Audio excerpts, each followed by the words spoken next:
Yep. We'll figure out the other one as we go on.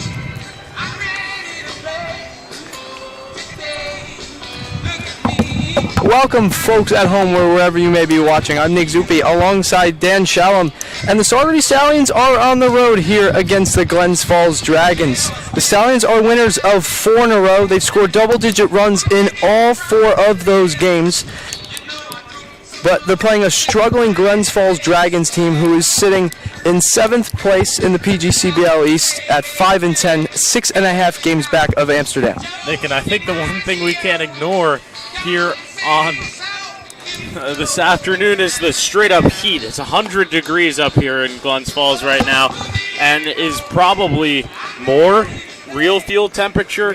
It is blistering heat, and there's not more than 10 fans here at East Field for right reason. I'm surprised you and I haven't melted yet. But the Stallions are also heating up this season, winners of 5 of their last 6, outscoring opponents by 30 runs in those last 6 games. This is the 4th matchup between the Dragons and the Stallions this year. Saugerties won the first 2, with the Dragons taking the most recent game at Cantine Field. McMahon is ready. Rodriguez is ready. And first pitch is a strike foul ball. We are underway here at Glens Falls. On the mound for the Dragons is Colin McMahon. This is his 3rd appearance of the season for Glens Falls. His last came on June 15th against the Mohawk Valley Diamond Dogs, where he went 2 2/3 innings, gave up 2 hits and 1 earned run. He's facing Luis Rodriguez, who has been the catalyst behind this Saugerties offensive renewal. He hits this one over to second base. That is Savoca. He throws it over to first to retire Rodriguez here in the top of the first. Nick, just going back to last night, what a performance from these Stallions. A 13-3 win over Boonville. They're in sole possession now of second place in the East, and these 2 games here today are pivotal in that race. They need a sweep to only be a game and a half back headed into Amsterdam tomorrow night. And the Stallions then will face Amsterdam tomorrow and Wednesday. The first one is on the road. Wednesday, the Stallions are back at Cantine Field, where the Mohawks defeated them 15-9 earlier this year. But the Stallions then got their revenge, a 10-9 extra inning win, courtesy of a Jamie Z RBI double in the 10th and a Logan Sanchez diving play at home. Jolted the Stallions to victory in the final 10th inning. The 0-1 is a swing and a miss, strike 2. Cameron Carroll now in the box for the Stallions. Last night against Boonville, he was 3 for 5 with a run and an RBI. This is his 4th game of the year for the Stallions, excluding Mohawk Valley.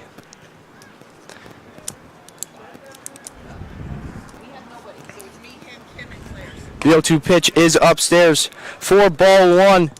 Carroll has been a nice addition. A lot of new additions in the past week or so for the Stallions. They only have 10 hitters who are eligible to play in the lineup. Justin Ford gets the game off in the first game of the doubleheader. He played last night against Boonville, where he went 2 for 4. The 1-2 pitch is a changeup that just misses on the inside corner. 2 balls and 2 strikes. And while it might be hot out here, we spoke with head coach Colin Martin before the game. He said, hey, this is every day in Florida. Get used to it. It's baseball, so definitely not fazed by the heat here this afternoon. The 2-2 pitch is put in play alongside first. Jackson Mueller will field it in fair territory and then step on the bag to retire Carroll. 2 quick outs here in the top of the first inning for Colin McMahon.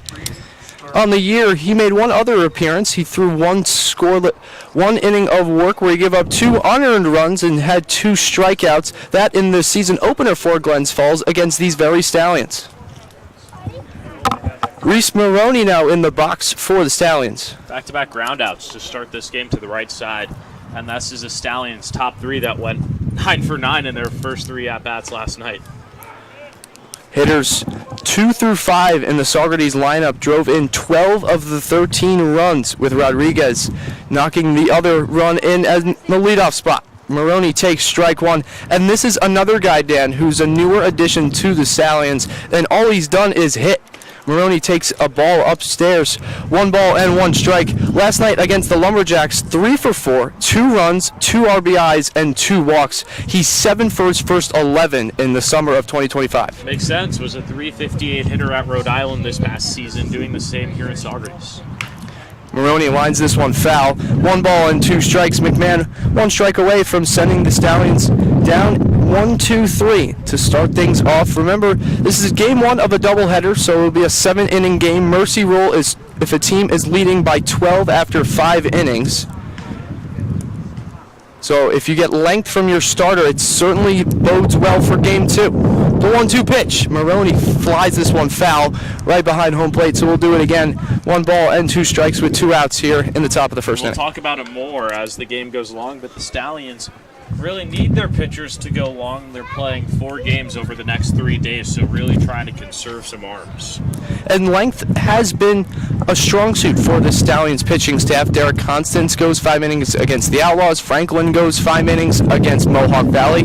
Virgil Heath has his longest outing of the season last night against Boonville, which was 4 innings of 1-run ball. So Praxi Nihil about 2 weeks ago was saying, I'm finally at a point where I feel these pitchers are comfortable. They have a certain level of endurance, and he's now stretching them out a little bit, and it's been successful. Franklin and Constance only allowed 2 runs, with Heath allowing 1. Maroney lines this one to left field. Gallagher comes in and makes the full extension diving play to retire the Stallions in order. 1-2-3. Colin McMahon helps with a little help from his defense, sends the Stallions back out to the field for the bottom of the first inning when we come back from Eastfield.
Welcome back, folks.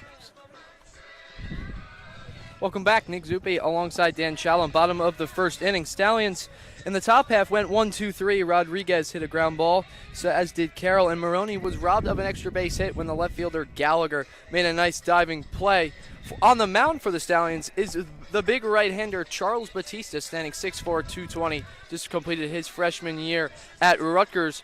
But Batista's been a bright spot. This is his 4th appearance now through the first 3 games. He's pitched 5 2/3 innings and hasn't allowed a run. 10 strikeouts in those innings, and he's held opponents to a .211 batting average. This pitching staff as a whole for the Stallions, Dan, has really been improving as the season's going on. And Nick, you spoke about it a little bit in the top half of the inning. This being Batista's first start, we've seen how long these Stallions pitchers have gone over the last 3 games. Batista's only come out of the pen so far this season, so I wonder if it'll be the same thing as Virgil Heath, who started last game, only came out of the pen before then, and then went 4 innings strong. Greeting Batista here in the bottom of the first will be leadoff hitter Tyree Jackson, playing center field for Glens Falls today. The Dragons did not play yesterday, and the game before that they lost to the Boonville Lumberjacks 13-0. In action today, twice against the Stallions, who beat Boonville 13-3 last night at Cantine Field. Batista misses with his first pitch. 1 ball and no strikes on Jackson, who this year has only played in 3 games. He has 2 hits and 10 at-bats. None of those were for extra bases. Sanchez doing the catching. Batista and him finally get on the same page. The 1-0 pitch is outside ball 2. Batista is a guy who uses his power fastball. There's a couple guys on the Stallions team that love to do so, Montrell Christian, Virgil Heath, but Batista might have the fastest fastball of the crew for the Stallions pitching staff that has a 3.89 ERA, leading the PGCBL in that category. The 2-0 pitch misses way upstairs. 3 balls and no strikes to the leadoff hitter Tyree Jackson.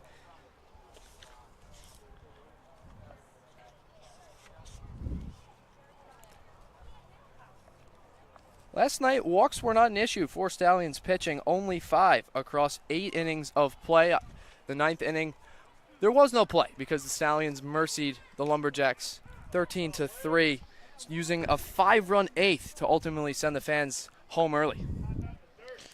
And really what headlined that 8th was a Jamie Z 3-run home run, his first with the Stallions. Had 7 in high school, first at the collegiate level. Batista fires in strike 1, the 3-1. He now fires in strike 2. Back-to-back power fastballs we were just talking about earlier. Batista loves to use that pitch. And Dan, it's been an effective pitch for him thus far in the season. He's pitched 5 2/3, yet to allow a run, and he's only walked 3 guys in those 5 2/3 innings. He's been excellent. The payoff is popped up into play. It will be the second baseman Maroney, and Z, the shortstop Jamie Z, calls him off and makes the play. 4 out number 1 here in the bottom of the first inning. And that's just a way to work right there from Batista in his first battery faces. Goes down 3-0, comes all the way back to make it full, and then creates some weak contact on the infield. Up next is the designated hitter, Trent Jenks, wearing number 19, standing 5'11", 200 pounds. And this is a Glens Falls offense that has been struggling this year. 222 batting average, which is 13th in the PGCBL. A 349 on base percentage, which is 14th. And it's not like they slug either. They're 10th in the PGCBL with a .303 slugging percentage. Jenks, though, has been a bright spot for this Dragons offense through 12 games. He's been tearing it up. He's hitting .433, 13 for 30, and he's good for a .486 on base percentage. Ahead in the count, 1 ball and no strikes on Batista. The 1-0 pitch is a changeup that lands on the outside corner for strike 2. The Dragons, their offense has been struggling, but their team has been struggling overall. Losers of 6 of their last 9 games, but they've been competitive. Only a -12 run differential compared to the Stallions, who are winners of 5 of their last 6 with a +30 run differential, 56-26. Batista misses inside, 2 balls and 1 strike now on Jenks. Batista did this in his first at-bat, went behind and battled back.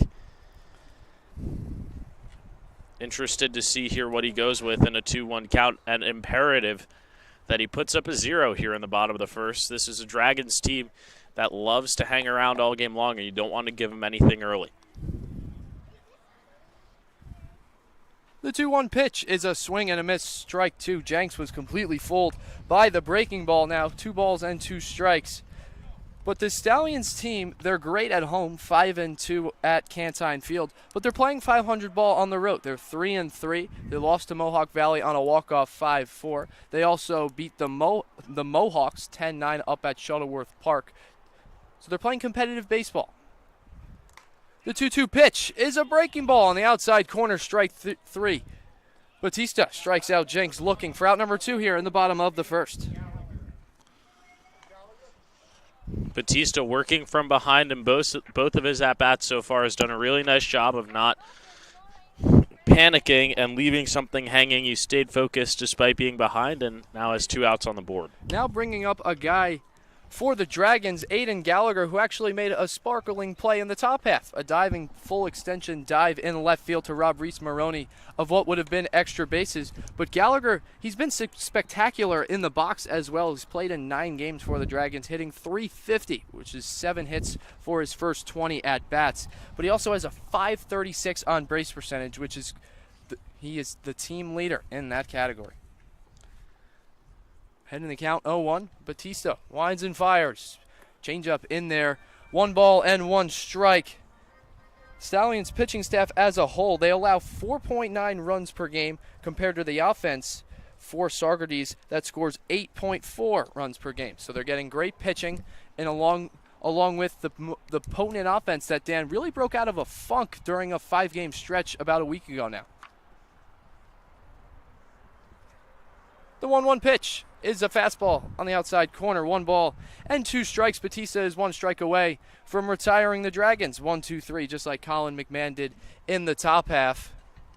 You mentioned that offense, Nick, and we'll see it in the top half of the second. This is a Stallions team now that has scored 34 over their last 3 games. They have been absolutely on fire. Double digits in each of those. 1-2 misses the zone. 2 balls and 2 strikes now. This is the 4th meeting of 13 scheduled games for these two teams. The Stallions took the first one 12-2 right here at Glens Falls. They then won the second one 14-5, which was at Cantine. And then the Dragons upset Saugerties with a 2-1 victory at Cantine Field on June 11th, 12 days ago. That one is fouled out of play. We'll do it again. 2 balls and 2 strikes with 2 outs in the bottom of the first. Aiden Gallagher, the hitter. Charles Batista, the pitcher. Gallagher hasn't played in a while. The last time he played was June 19th, about 5 days ago, where he was 0 for 3 with a walk and a strikeout against the Oneonta Outlaws. The Dragons off yesterday, but we'll be playing 2 today. Gallagher is nailed in the back by Batista with the fastball. So the Dragons have a 2-out runner in the bottom of the first inning, bringing up the cleanup hitter, Gino Savoca, the second baseman.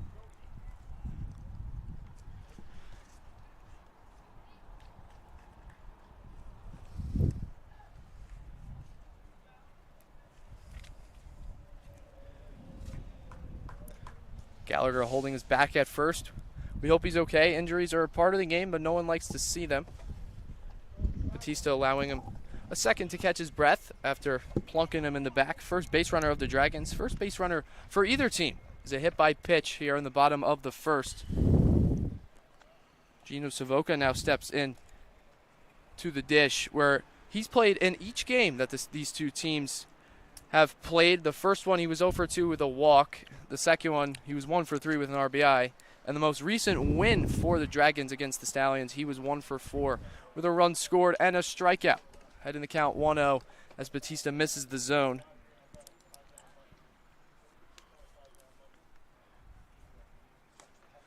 Fires in a strike there. 1 ball and 1 strike. Despite the Stallions losing one of the 3 games, this year, they're actually outscoring Glens Falls by a lot. Triple, that is. The Stallions have scored 27 runs compared to 4 Glens Falls. That one is in there. 1 ball and 2 strikes now. So like the batter before, Batista is 1 strike away from getting out of things. I would go back to the gas here at the top of the zone. That's been Batista's bread and butter all season long. And already in this at-bat, Savoca has struggled to keep up. Savoca is one of the team leaders in strikeouts. He's punched out 10. Lines this one up the middle. Maroney fields it on the backhand, flips it to Z over at second to retire Gallagher and the Dragons in the bottom of the first inning. Charles Batista puts up at East Field when we come back. I don't know which camera feed you guys have on YouTube, but they said it's looking at the seats, not the field. Yeah. I got a text message.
Welcome back, folks. Nick Zuppi alongside Dan Shalom. Top of the second. Stallions coming to bat after putting up a 0 in the first inning. Something that Saugerties didn't do very much against Boonville just last night. They scored in 6 of the 8 innings they played. They obviously didn't hit in the 9th because of the mercy rule coming into effect. Saugerties putting up 5 in the 8th, catapulting them to a 13-3 victory. And a guy who played a large part in last night's win is now leading things off here in the second.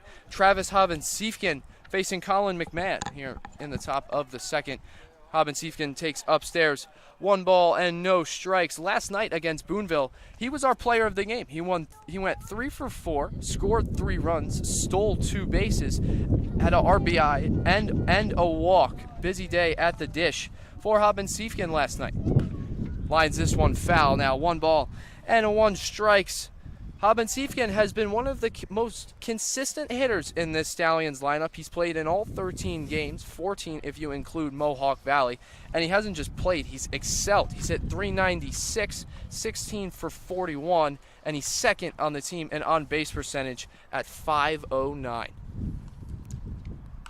It's pretty good if you ask me, Nick. He has been an absolute monster, and he got the player of the game last night with those stats that you were mentioning, and he has really been that solidified bat that stays in the cleanup hole and delivers every single night. He's a veteran on this team, and head coach Colin Martin has talked about how impactful it's been to not only have a guy who has college experience, but also has played with the Stallions before. He played with the Stallions back in 2023. As he goes down looking right here in the top of the second, didn't like that call, but McMahon fires a strike on the outside corner to set down Hobbin-Siefken here in the top of the first inning. We're not in the sixth. Game just started. Nick, I think you want it to be the sixth due to the sheer amount of heat that's going on here. But don't worry, we have got 13 more innings of baseball to go before we can leave. Plenty of baseball. Just a habit from last night. Excuse me, folks. Sorry about that. Jamie Z now in the box for the Stallions, playing shortstop today. Takes upstairs. Ball 1. Z, another guy. He's a young guy, a new addition for Saugerties, standing 5'10", 170. This is now his 6th game for the Stallions in 2025. And he's done well. 286 batting average, 6 for his first 21. Takes low. 2 balls and no strikes now. Against Boonville, Z had the big blow. He hit 3-run homer over the left center fence. We have another look at it right now, Nick. He smacked that one, and it was gone in an instant. One of 3 homers now at Cantine Field for Saugerties. He chops this one over to third. Diaz throws across the diamond to retire the speedy Z. 5 up and 5 down for Colin McMahon early on here in the top of the second inning. He's looking good, Dan.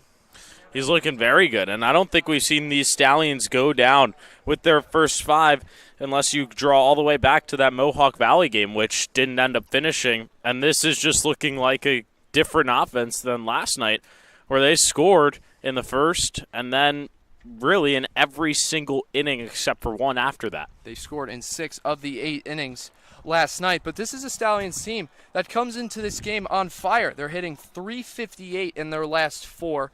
Good for a .466 on base percentage, and they're averaging nearly 12 runs a game, eclipsing the double-digit mark each time in the last 4. Sanchez takes low in the dirt.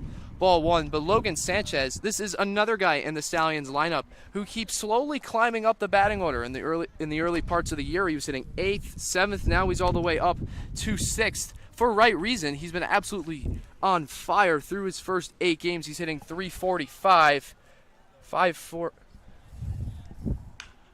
Grounds this one over to second base and is in error. Gino Savoca boots that one and allows Sanchez to reach base. We're with 2 outs in the top of the second inning. Lolo, that's all that needs to happen right there for the Stallions. He reached on an E6 last night in the 5th inning, and it really doesn't matter how you get on base as long as you do get on base, and Sanchez has done an amazing job at that over these last few games. That's something the Stallions have done all season long, base by base. They only have 24 extra base hits, which is 9th in the PGCBL. So when they get on base, they don't waste their opportunities. Stolen bases help, and exactly to my point, Sanchez advances to second on the good read and the pass ball from McMahon. But Dan, the Stallions don't try to do too much in the box. They play consistent baseball, trusting the guy who's hitting behind him. They did have a couple extra base hits yesterday, but before those started rolling in, all the hits were singles. They had 5 of them before a double in yesterday's game against Boonville, just playing base to base. Dylan Passo lines that one foul.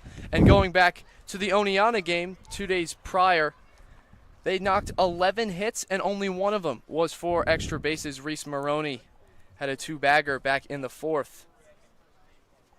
Dylan Passo now in the batter's box for the Stallions in a 1-1 count against McMahon.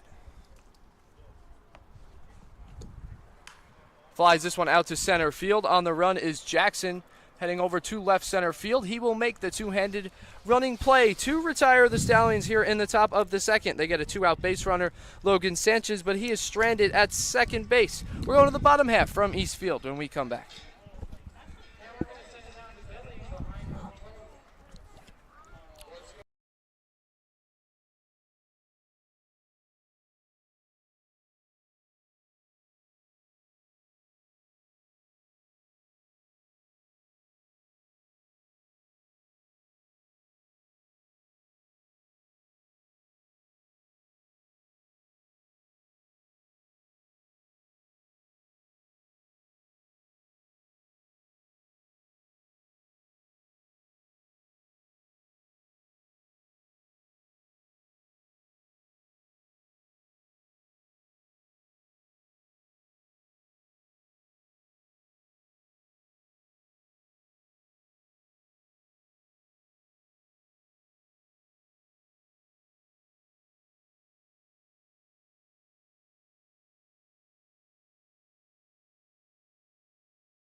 Welcome back to East Field. Nick Zuppi alongside Dan Shalom. Bottom of the second. Stallions go down 1-2-3-4. Logan Sanchez reach base by way of an error by the second baseman, Gino Savoca. But we have a Dallas Hot Wieners call to the bullpen.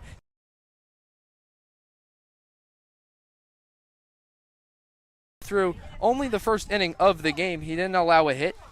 The only base runner he surrendered was a hit by pitch of Aiden Gallagher, that being with 2 outs. But now Osmond takes over. He pitched against Glens Falls earlier in this year. He went 3 innings, gave up 8 hits, 3 earned runs, but only 1 walk. So this is a guy who will trust his defense and let the Dragons hit themselves into the scoring column. He won't give you free bases. And I don't know how to feel about the move for an opener here by head coach Colin Martin, but I kind of like it. We're in a doubleheader. You know it's going to be a long day. You could even throw Batista in the second game if you really wanted to. He probably only threw maximum 15 pitches, and Osmond is a guy who we've seen really come in for those middle innings here, and I think you're going to see him stay on the bump for more than 1. You mentioned those middle innings. Osmond has been a guy who's done exactly that. He's eaten important outs. Speranza last night as well. He threw 2 2/3 out of the bullpen in relief of Marciano Neglia. Speranza struck out 4 guys in those 2 innings, only gave up 1 hit, and blanked the Lumberjacks twice in the 7th and the 8th. But Osmond in a 2-0 count, facing Tyler Figueroa, the right fielder today. He misses again, 3 balls and no strikes. Figueroa, last time these two teams played, was 0 for 4 with a strikeout, something he's done a good amount here through his first 7 games, 5 of those on the season. He's hitting 182, 4 for his first 22. Takes strike 1 there from Osmond on the 4-seam fastball. But going back to Keller Osmond, 6'1", 190 from Colorado, went to Santa Rosa Junior College. It's a long way away. Long ways from home, but that heat from out there in Cali still translating, and you can see him sweating a little bit to start things off. He issues the walk, and I wouldn't be too worried here. Batista kind of did the same thing, went into the 3-0 count in his first batter, and then settled in. Figueroa gets the 5-pitch walk, bringing up Joe Carpierre. The Stallions pitching staff as a whole only averages about 5.5 walks per game, where on offense they average 6 walks per game. So they're getting on base more than they're allowing base runners to reach. Carpierre takes strike 1. Joe Carpierre is the shortstop for the Dragons. Last game against Mohawk Valley, he went 1 for 2 with a walk. But he is one of the guys who's played double-digit games for the Dragons, that being 11 of the team's first 15. Osmond checks over on Figueroa at first base here with nobody out in the bottom of the second. No team has a hit yet through the first 1.5 innings. 2 Dragons have reached base by way of the hit by pitch and a walk. Sanchez reached base for the Stallions in the top half of the inning on the E4 from Savoca. The 0-1 misses way upstairs. 1 ball and 1 strikes.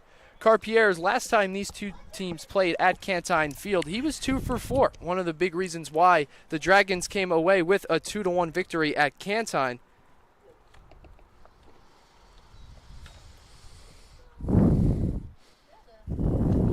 Osmond fires a fastball for a strike on the inside corner. 1 ball and 2 strikes. He didn't have a single punch out last time he pitched against these Dragons. Went 3 innings, struck out none, but only walked 1. So like we were saying earlier, he allows the Dragons to hit themselves into the run column. Not going to give you extra bases as much, but he allowed Figueroa to reach by way of the walk. Carpierre chops this one over to short. Z to Maroney. Maroney to Passo for the double play. 1 pitch, 2 outs. Keller Osmond doing exactly what we were talking about, letting his defense work behind him, getting 2 outs on 1 pitch. That's just a nice 6-4-3 right there from the Stallions, and they didn't try and do too much. Keller Osmond didn't try and do too much. The walk doesn't come back to hurt him, and that's just what you want to see for the Stallions. They had a couple big double plays last night, and they get number 1 here this afternoon. It looked like a promising inning, but it looks like it's going to be coming to an end. Nick Galeo flies this one to center field. Rodriguez makes the play out in center field. And we're going to the top of the third. 0-0 still your score when we come back from Eastfield.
Welcome back to Eastfield. Nick Zuppi alongside Dan Shalom for the top of the third inning. It will be hitters 8, 9, and 1 for the Stallions. 6 of the first 7 have been retired. Sanchez was the only one that reached base. That was in the top of the second by way of an E4 from Savoca. Casey Comiskey now will lead things off, who Dan is in desperate need to get going. 2 for his last 20. That spans over the past 4 games. And we've seen a couple of the bottom of the order guys get going so far this season. Logan Sanchez being the best example. Jamie Z settled in nicely. And now Comiskey really being the missing link for these Stallions. And he'll probably get a chance to play both games here this afternoon, so why not take full advantage? Comiskey hitting only 146 hits through his first 43 at-bats. But he does lead the team in walks with 11. So even though he only has a 140 batting average, he has a 310 on base percentage. So if he raises his batting average by maybe 100 points, he's looking at a 400 on base percentage, which would be very good for Comiskey. No balls and 1 strike. Colin McMahon in his 3rd inning of work hasn't allowed a hit yet, but that one is hit off of him. Picks it up and fires over to first. Comiskey absolutely lined it, but McMahon was in the way to actually help himself. I was scared there for a second for McMahon's sake because Comiskey spanked that right back at him. And luckily the reactions to get there quick enough, knock it down, and he seems to be totally okay. But you always got to stay alert on the mound. Casey Comiskey gets robbed of a hit, a guy who desperately needed that one, but that's definitely a good morale boost. Caught a barrel, hit the ball hard, but sometimes that's just how baseball works. You could hit the ball 110 miles an hour and still go back into the dugout. First pitch to DH Ryan King, who's making his Saugerties Stallions debut here in the summer of 2025 out of Rhode Island. 5'9", 181. He's the DH today.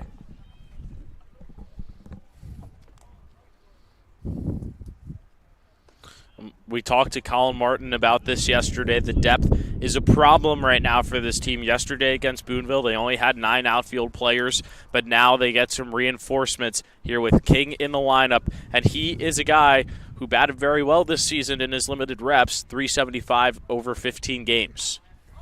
King flies this one over to right center. Figueroa on the run. He will make the grab. 2 quick outs here for the Stallions in the top of the 3rd inning.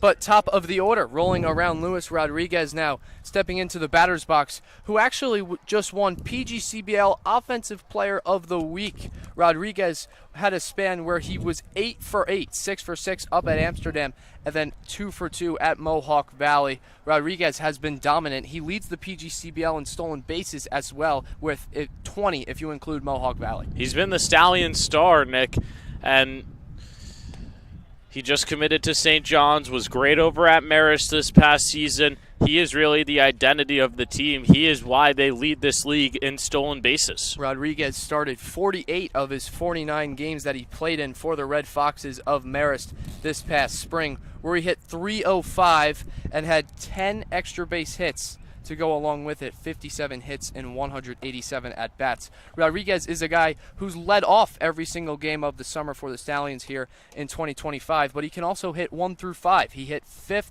for the Red Foxes. He also hit 3rd, where he went deep in the MAC Conference Tournament Championship at Boulder Stadium in Rockland County, New York. Takes upstairs 1 ball and 2 strikes now. But Rodriguez is a do-it-all guy who can use his speed, more importantly. Once he reaches first, he's automatically turning it into a double. Yeah, and that's why you see him be so aggressive. He had that RBI triple against Boonville the other night. He really just loves to use the wheels on the base pass, and why not? The pitch misses low, 2 balls and 2 strikes now. Colin McMahon has done exactly what their head coach wanted. Get outs. Tied for his longest outing of the season, 2 2/3. He threw against the Diamond Dogs back on June 15th. 1 strike away from his longest outing of the year here in the summer of 2025. Rodriguez is plunked on the elbow guard, so he'll be at first on back-to-back innings where the Stallions have had a 2-out base runner. This will bring up Cameron Carroll, who's playing left field instead of catcher, where he caught last night and actually did well. He made 2 big defensive plays against the Lumberjacks, one of them where he picked off the center fielder Devin Moran to end a threat when there were runners on the corners. When that play can't be talked about enough, because the Stallions needed that win over Boonville last night to get back to second place in the East and now really have a true shot at Amsterdam. And don't be surprised here in this AB if you see Luis Rodriguez dash over to second base. Rodriguez has, if you include Mohawk Valley, 20 stolen bases, and he's only been caught once. The Stallions team as a whole loves to run the bases. They've stole 65 out of 70 tries. That is first in the PGCBL. But on the opposing side for the Saugerties pitching staff, they've done a nice job of limiting stolen bases. Only 35 stolen bases so far, averaging 2.5 per game. But here is another one for Rodriguez. Great jump on McMahon. Rodriguez takes second. And for the second time this game, the Stallions have a runner in scoring position with 2 outs here in the top of the 3rd. Got to bring him home over at second base now, and Carroll is just the guy that can do that so far this year with the Stallions. He's got 4. Carroll last night was 3 for 5, a run, and also knocked in Rodriguez. He did that in the 4th inning. The only run the Stallions plated in that frame. They scored 6 out of 8 innings of play last night against Boonville, ultimately winning 13-3 just last night at Cantine Field. The 1-1 pitch is fouled off to the left side, 1 ball and 2 strikes. So Colin McMahon, back-to-back hitters here with 2 outs, 1 ball and 2 strikes. Rodriguez is away from second base after he was hit by the pitch.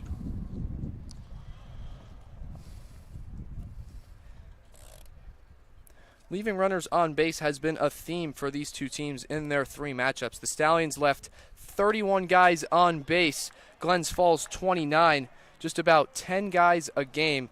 And the Stallions actually, despite scoring 13 runs last night, they left a guy on base in every single inning. The exact total was 11 guys across the 8 innings offensively.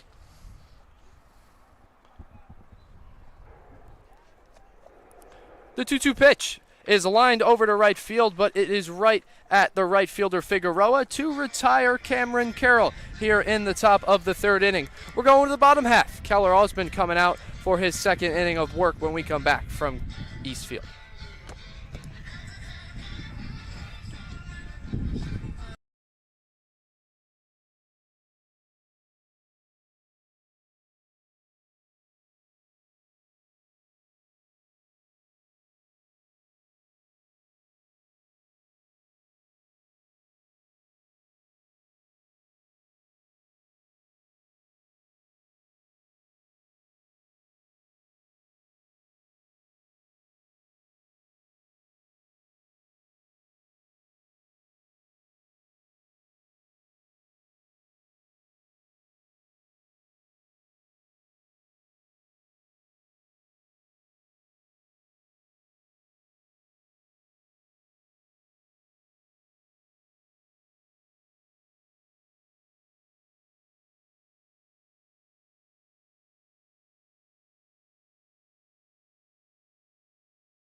Welcome back.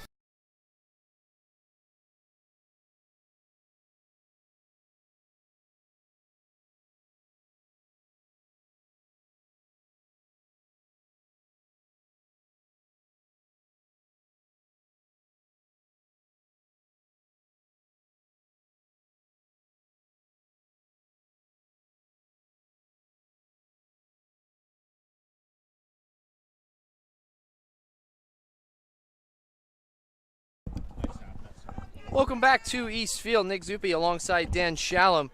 We're in the bottom of the third inning. Still no hit for either team. The Stallions now have left a runner on second base in back-to-back innings. Rodriguez in the top of the third. It was Sanchez in the top of the second. Both of those guys, though, did not reach by way of a hit. Sanchez reached by an error, and Rodriguez was pelted in the back from a Colin McMahon fastball. But here in the the bottom of the third inning, Jackson Mueller, the first baseman, leads things off for the Dragons, facing Keller Osmond in his second inning of work.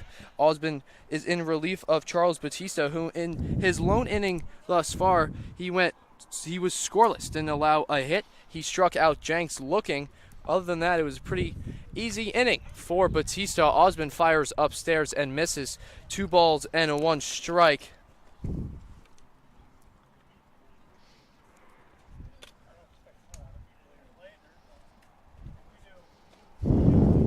Osmond fires in a strike. 2 balls and 2 strikes now.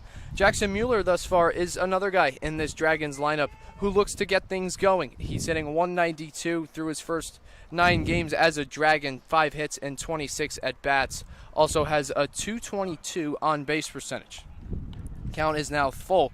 3 balls and 2 strikes. Third full count already here in the bottom of the third inning thus far for these Dragons hitters against Osmond and Batista. The payoff.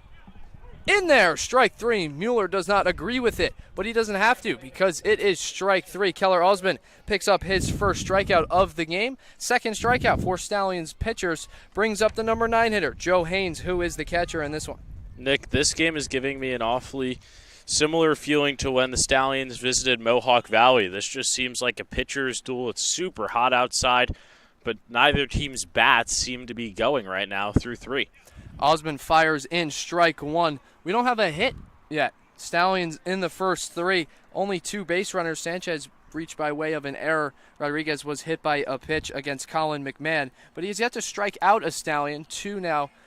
The Stallions have struck out 2 guys. Jackson Mueller, the most recent one. But that brings up Joe Haynes in this one. He's only played in 6 games, but he's tore it up. He's hitting .375, 6 hits, and 16 at-bats. Grounds this one back to Osmond. He flips it over to first, over to Paso. 2 quick outs here in the bottom of the third inning, which brings up the number 10 hitter, Enrique Diaz, the third baseman.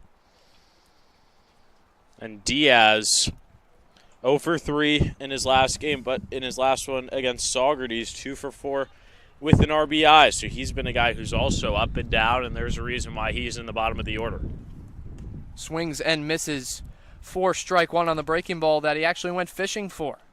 Osmond in his last start against Glens Falls, did not walk a single hitter. He throws strikes and lets his defense work behind him. We saw that earlier in the game, in last inning, that is, in the bottom of the second, when Joe Carpier's grounded into a 6-4-3 double play. Osmond ahead now 0-2 with 2 outs. He's 1 strike away from picking up his second strikeout of the game and sending the Stallions back into the batter's box to hit in the top of the 4th inning. Chopped over to shortstop. Z comes in on it, fields it, fires across the diamond. Passo scoops it out of the dirt to retire the Dragons. A clean 1-2-3 inning for Keller Osmond. We're going to the top of the 4th, and we will hear from our sideline reporter, Hannah Tempasses, when we come back.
Welcome back to Glens Falls, and it is undoubtedly hot here today, as it's roughly almost 100 degrees with the real feel feeling almost 105. There's very limited fans here in the stands, and to my eyes I counted roughly 30, but I give all fans immense credit for still showing up for their team despite the hot temperatures. Hydration is one of the most important things to uphold today. With water, Gatorade, Liquid IV, we've seen the announcer throwing water bottles into the stands, and they're as well handing out free water bottles to anybody that needs them. All the fans, the dugout, the bullpen are very quiet as they're trying as hard as they can to conserve their energy. Hopefully around 7 o'clock we will start to see more fans and the energy pick up as hopefully the temperatures go down. Thanks so much, Hannah. It is definitely a hot one, like you said. But the Stallions were also hot last night against the Boonville Lumberjacks, 13-3. They had 17 hits, which tied a season high. They left 11 runners on base. And Dan, they also didn't commit an error. Errors were one of the big problems earlier in this season for the Stallions, but they're starting to pick things up defensively. Only one against Oneonta two games ago. Just what you want to see from the Stallions. Maroney at the dish, too. He nearly had an extra base hit in his first at-bat. And, Nick, that's a simple thing. The Stallions are limiting the extra outs. They're getting extra outs, and they're taking advantage of those. Maroney has done a nice job of taking advantage of the strikes he sees. He's been absolutely tearing it up. The Rhode Island product also tore it up for the Rams. He hit .358, 80 hits, and 255 at-bats. By far and away, the leader on the Stallions team in at-bats in their college season. Maroney also played in 49 games as a true freshman the year before and was selected to the A-10 All-Rookie team.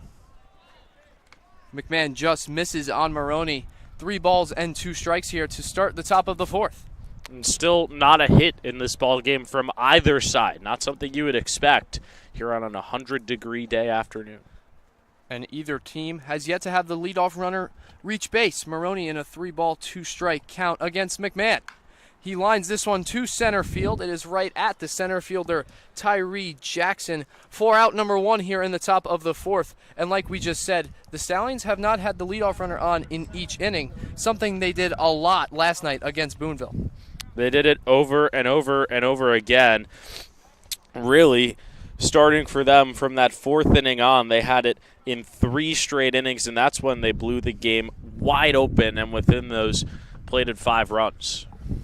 Travis Hobbins-Siefken now steps into the box for his second appearance, and he lines this one to left field, but once more, it's right at an outfielder. Aiden Gallagher, who's playing left for the Dragons, makes the play to retire Hobbins-Siefken. Colin McMahon, through 3 2/3, only one strikeout, that being Travis Hobbins-Siefken, who went down looking in the second, has yet to surrender a hit. This is so far the longest outing of the season, eclipsing the 2 2/3 mark that he threw against Mohawk Valley about a week ago now. But Dan, he's looked great. Hasn't given up any hard contact. Everything's been weak. The Stallions hitters just haven't looked comfortable at the plate, and he's straight up attacking the zone. I mean, their only way they've gotten on base so far in this game is off an error and a hit by pitch. They have left 2 runners on base as well. Sanchez was stranded at second in the second inning. Rodriguez was left at second base in the third when Carroll flew out to right. Jamie Z now at the dish for his second plate appearance in this one.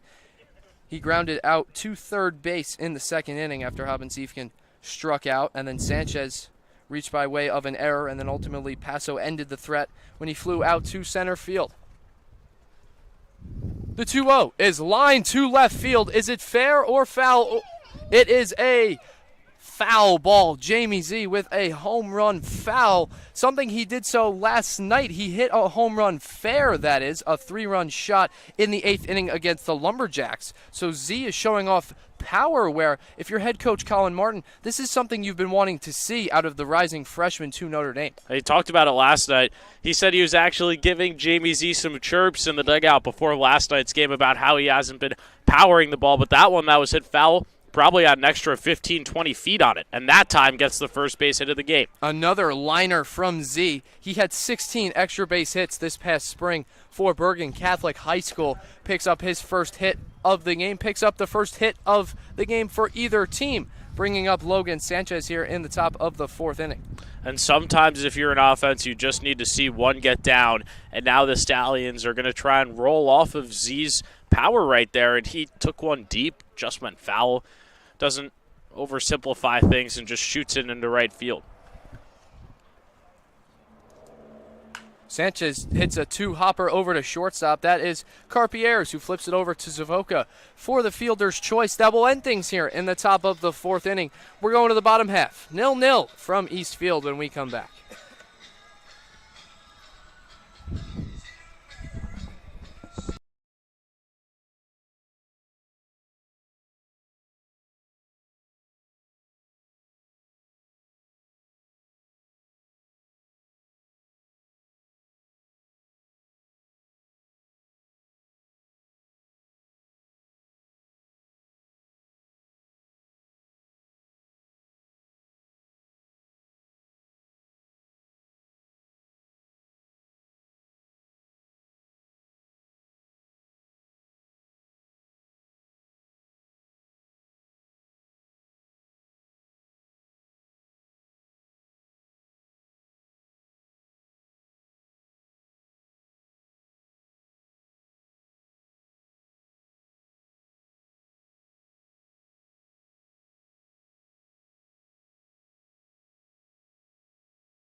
Welcome back to East Field. Nick Zuppi alongside Dan Shalom. Bottom of the 4th here in Glens Falls. 0-0 still your score. Only one hit through the first 3.5. Jamie Z in the top half of the 4th lined a 2-out single to right field. But Logan Sanchez ended things with a ground ball fielder's choice. The Stallions now have left a runner on base in 15 of their last 16 innings of play, including the Boonville game last night and then 2 days ago against the Outlaws. Leaving runners on base has also been a theme in the 3 matchups between these 2 teams. Saugerties leaving 31 and Glens Falls 29, especially for Glens Falls. This is an offense that struggles. They're 14th out of 15 teams in the PGCBL in runs scored, 3.6 per game that is. But in wins, Dan, the pitching catapults them. They have an under 1.3 ERA in their 5 wins thus far this season. And it's really 2 different teams, and we saw the same thing last night with Boonville. And their wins, their offensive stats 100 points higher, the ERA much lower, but when they lose, it is a staggering difference. And you also have to talk about the culture changes for both of those teams. Boonville only winning 10 games last year, and now they're just 2 games away from tying that mark. And Glens Falls only won 8 overall, and they already have 5 through their first 15. Glens Falls sits and in 6th place in the East standings of the PGCBL, 5-10. Lost their last one to Boonville, sitting 6.5 back of Amsterdam, who has now lost 4 of 6 games. They have back-to-back off days before they play the Stallions tomorrow and Wednesday. Shuttleworth Park will be where the game will be on Tuesday, and then Wednesday they come back to Cantine for the number 1 seed and the number 2 seed in the PGCBL standings. And this being a busy week for the Stallions, they don't have a day off until Friday. So they've got a busy stretch ahead, and it all starts with the doubleheader here. And then you have the couple games against the Mohawks and then host Mohawk Valley for the first time this year. That's 5 games in 4 days. And the ending of the game that got rained out about a week ago now will be played at a later date. So the Stallions have another opportunity to gain ground on Amsterdam, that if they hold on to that 3-2 lead in the bottom of the 9th, they pick up yet another half game on the Mohawks. Saugerties trailing them by only 2.5 games have a real shot here, Dan, to gain ground on the reigning 3-time PGCBL champs. And Amsterdam hasn't looked this vulnerable in a long time. Last year, they only lost 7 games, and now they're already 2 off that mark. It's a totally new year, totally different team, and this league as a whole is much more competitive than it was in 2024. They are sitting at 13-5. They started off the season really hot, won their first 9 games, but then, like we've been saying, hit a little bit of a skid thus far in the season.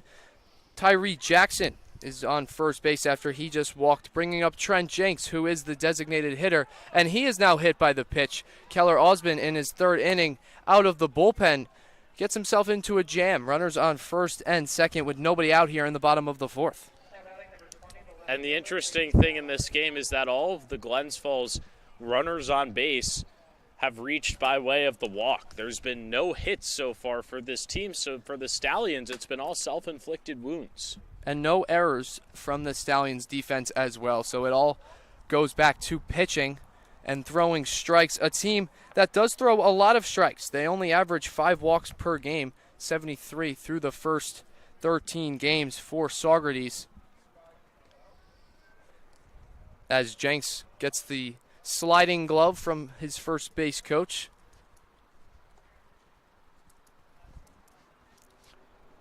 Finally ready. Aiden Gallagher now stepping into the box, the left fielder today. He made a sparkler back in the top of the first, a full extension diving play to rob Reese Maroney of extra bases. Has a chance to put up the first run of this game with Tyree Jackson standing out there on second base. Just the guy that the Dragons want up in this scenario. Gallagher, a .350 average through 9 games, couple of RBIs. There's a reason he's in the 3-hole. Osmond misses the zone. 1 ball and 1 strike now. Gallagher has a .536 on base percentage to go along with a .350 batting average, like Dan just said. In a 1 ball and 1 strike count against Osmond, who threw 3 innings against Glens Falls earlier this year. Swing and a miss. Strike 2. Gallagher way behind. He was one of 3 runners for the Dragons that have reached base. He was the first one to do so, however. That one by way of a hit by pitch in the first inning, when he then was stranded on base when Savoca hit a fielder's choice to end things back in the first inning. Now in a 1 ball and 2 strike count against Osmond. I would go back to the off speed here. There it is, the off speed, but it is way upstairs, misses the zone. 2 balls and 2 strikes. The Stallion pitchers have yet to allow a hit. 2 hit by pitches, 2 walks, but they do have 3 strikeouts.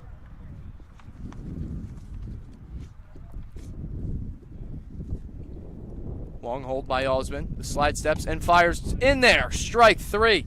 Gallagher goes down looking. Osmond picks up another strikeout, and that is a big strikeout. First out here in the bottom of the 4th, bringing up Gino Savoca with the double play still in order. So Osmond, who used the help of his defense back in the 2nd, Carpier's hit a 6.43, would love another 6.43 to end things here. That's massive right there, and you really needed to see it out if you were Keller Osmond, because you walked the first 2 batters thinking you're going to be in a little bit of trouble, but now a ground ball in the infield can get you out of this. Savoca is one of 4 guys in this Dragons starting 10. Dragons hitting 10 because in the PGCBL you can use the extra hitter, but he's one of 4 guys in the starting 10 that has played at least double-digit games, that being 12, and in those 12 games he only has 22 at-bats, 5 hits and 22 at-bats, like I said, 207 batting average. Osmond fires a strike in there, 1 ball and 1 strike now. Savoca stands at 5'9", weighing 170, just completed his freshman year at the College of Charleston. Played in each game against the Stallions, had a hit in 2 of them, including the most recent one where he's 1 for 4 with a run scored. Osmond slide step and misses the zone. 2 balls and 1 strike now. The Dragons did knock around Osmond a little bit last time he pitched against them at Cantine Field. He gave up 3 earned runs in the 3 innings he pitched, and that was all by way of the hits. The Glens Falls had 8 hits in those 3 innings against Osmond. 0 thus far in this one. Osmond spins and looks to throw over to second, but no one is there, so he has to eat it on the throw. Something that last game against Boonville, we saw miscommunication between Neglia and Z out at second base. Yeah, and that resulted in just a mess of a play, and later on we also saw the same type of thing where Andrew Speranza just threw the ball away because he went to step off and throw over, but nobody was there, so he just finished his motion. Savoca pops this one foul now. 2 balls and 2 strikes. Osmond 1 strike away from back-to-back strikeouts here in the bottom of the 4th.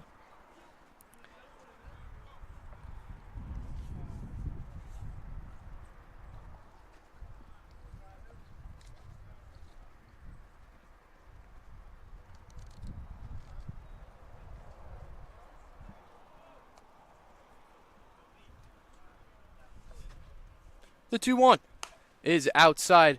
3 balls and 1 strike now. 3rd 3-ball count of the inning from Osmond here in the bottom of the 4th inning.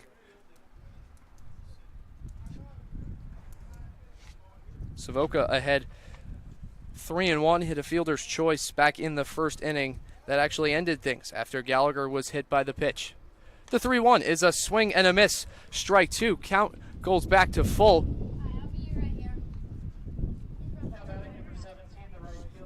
Excuse me, scoreboard. Scoreboard messed you up there, Nick. Not your fault on that one. 3 balls, 1 strike was shown on the scoreboard here at Eastfield, but that is a strikeout and there's 2 down. More importantly, a big strikeout for Keller Osmond. Back-to-back strikeouts now for him in this inning. Got Gallagher looking and now Savoca swinging. 2 outs, breaking up the number 5 hitter, Tyler Figueroa, who started things in the 2nd with a walk.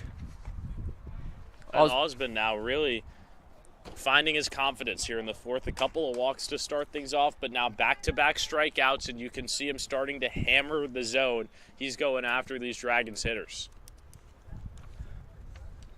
Osmond has 3 punch-outs in this one. He had 0 last time he pitched against these guys at Cantine, but this one is put in play over the left side. The Dragon is sent around, and they will score.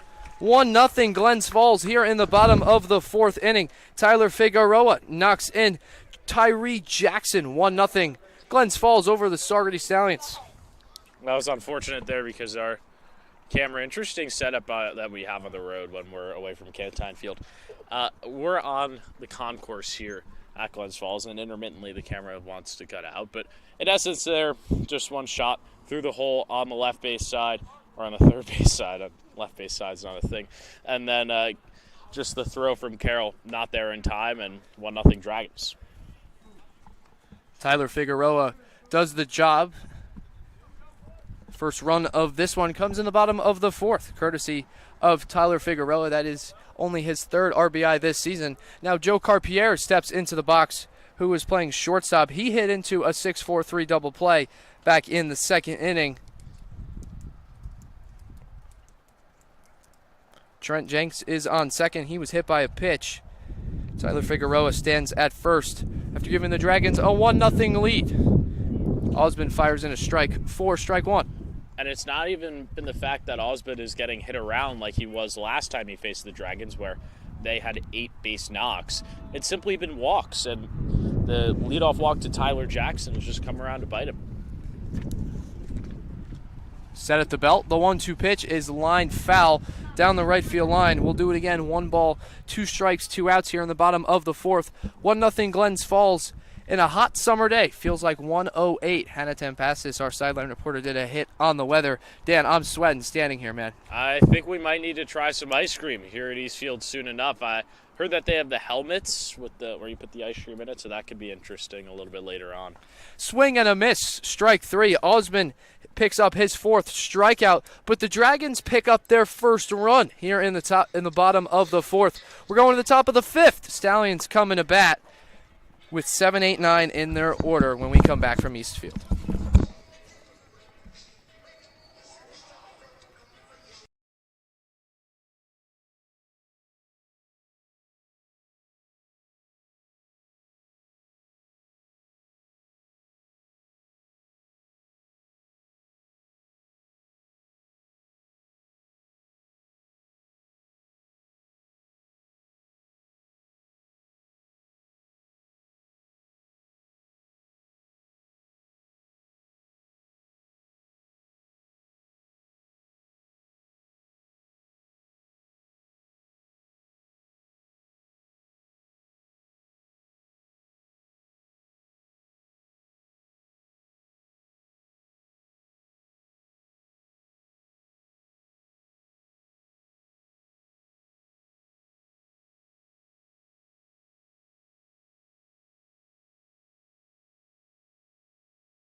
Welcome back, folks. Top of the 5th between the Saugerties Stallions and the Glens Falls Dragons. The Dragons plated one in the bottom of the 4th, courtesy of an RBI single from Tyler Figueroa in between short and third. That's the only run here at Eastfield. Stallions are sending up hitters 7, 8, 9 in their lineup. That is Devin Passo, Casey Kaminsky, and Ryan King. Only 1 hit for the Stallions through the first 4. Colin McMahon has looked great. Only picked up 1 strikeout. That was in the 2nd. He Cade Travis Haven-Siefken looking, but other than that, he's been brilliant, letting the defense work behind him. Only 1 hit through the first 4 innings. Passo in his first AB flew out to center field. That was in the 2nd inning, where he was actually the last out of that frame. Colin McMahon has put up 4 consecutive zeros against a Stallions offense that finally had hit their stride. Stallions won 5 of 6, but in the last 4 games, they were hitting .358, and Passo lines this one, but once again, right at the left fielder Gallagher for out number 1. But going back to the absolute fire Saugerties Stallions offense, they had a .466 on-base percentage, averaging almost 12 runs per game, good for a +30 run differential, down 1-0 here, and only have 1 hit through the first 4 1/3 innings. You know, the ironic thing, Nick, is that the Stallions also going into their last game against Glens Falls at home, where they lost 2-1, were scoring like we've never seen before this season headed into that one. They had 9 against Amsterdam and then only scored 1 in the first before 8 scoreless innings from the offense. During a 5-game skid this year, the Stallions only scored in 8 out of 40 innings, but certainly got out of that slump in a big way. Kaminsky flies this one to the center fielder Jackson. 2 quick outs for Colin McMahon. And I feel like, Dan, I've said that every inning. Colin McMahon, I mean, he's just been nothing short of spectacular. Here's the bad thing if you're a Stallions fan. They don't have 9 innings to figure this out.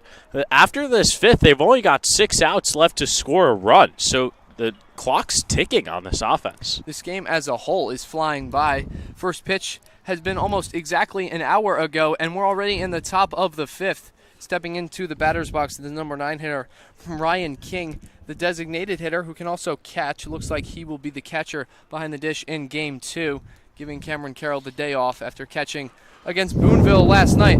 But King flew out to right field in the 3rd inning, that being his lone at-bat as a Stallion, in a 1-ball, 1-strike count with 2 outs here in the top of the 5th. Swing and a miss. Strike 2.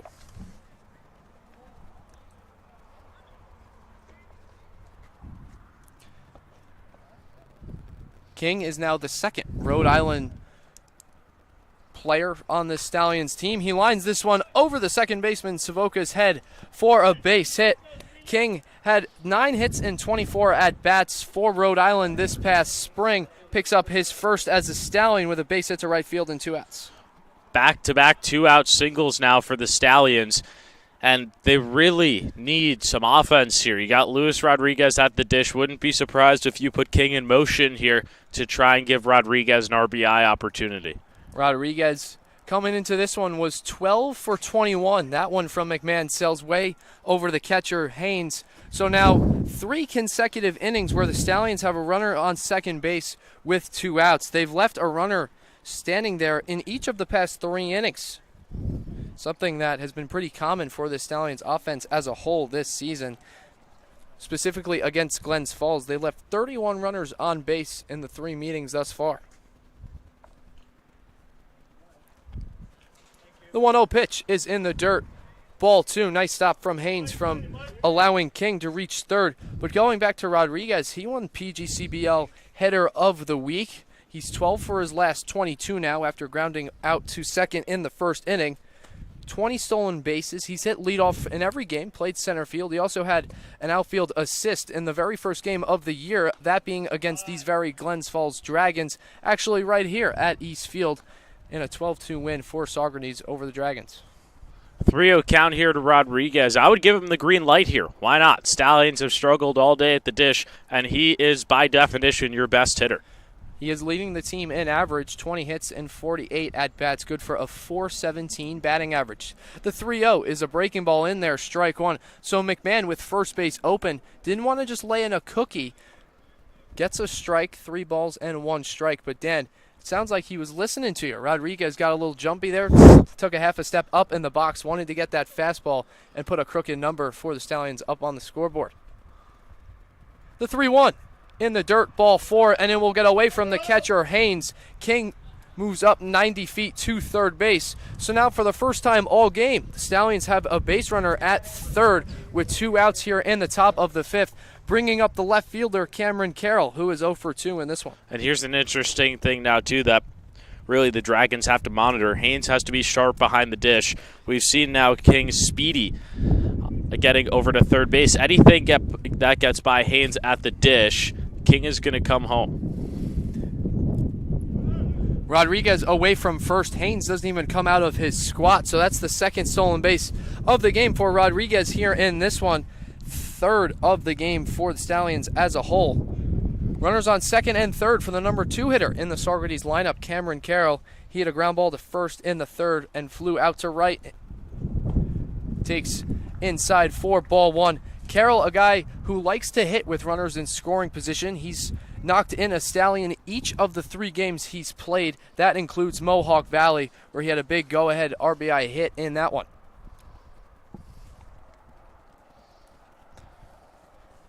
The 1-1 is a swing and a miss, strike 2. Now Haynes doing a nice job of keeping the ball in front of him. It's a bigger backstop here at Eastfield compared to Cantine, so King most likely would have scored if Haynes didn't put his body in front of it. 1 ball and 2 strikes with 2 outs in the top of the 5th. Stallions looking to break through with runners on second and third. Rodriguez on second.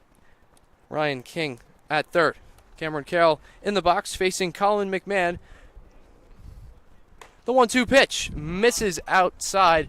2 balls and 2 strikes now. McMahon went with the fastball. He only has 1 strikeout. He K'd Hobbin Siefkin looking with that very fastball in the second. Other than that, it's been a combination of fly balls, ground balls, pop outs, weak contact from the Stallions that has done the job for McMahon. Carroll lines this one to right field. It will drop in for a base hit. Figueroa fields and fires. Rodriguez gets the green light from third base coach Ron Kelder, and just like that, the Stallions answer in the top of the 5th, plating 2 runs and taking the lead. 2-1 Saugerties. It seemed like there on that one that Figueroa did not expect Rodriguez to go around on third base. Ron Kelder giving the sign to go for it, and by the time the ball got to Mueller over there at first base, there was no chance to grab Rodriguez. He is so speedy, and the Stallions finally getting on the board. It seems like the offense starting to string together some quality ABs here in the 5th inning. Carroll away from first. Catcher Haynes guns him out at second base. To end things in the top of the fifth, Cameron Carroll caught stealing now for the second time this season. One of them came against the Mohawk Valley Diamond Dogs in that 3-2 game that is yet to be finished. But this one isn't finished either. We're going to the bottom of the fifth. Keller Osmond is coming out for yet another inning with now a 2-1 lead when we come back from East Field.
Welcome back. Nick Zuppi alongside Dan Shalom.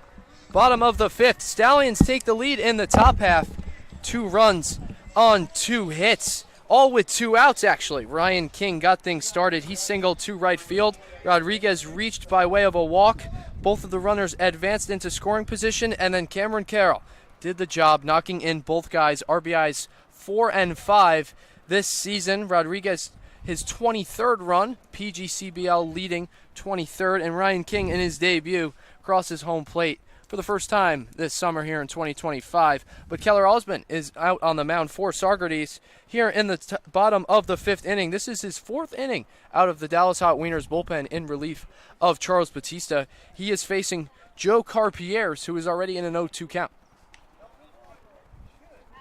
Osmond's done a really nice job settling in.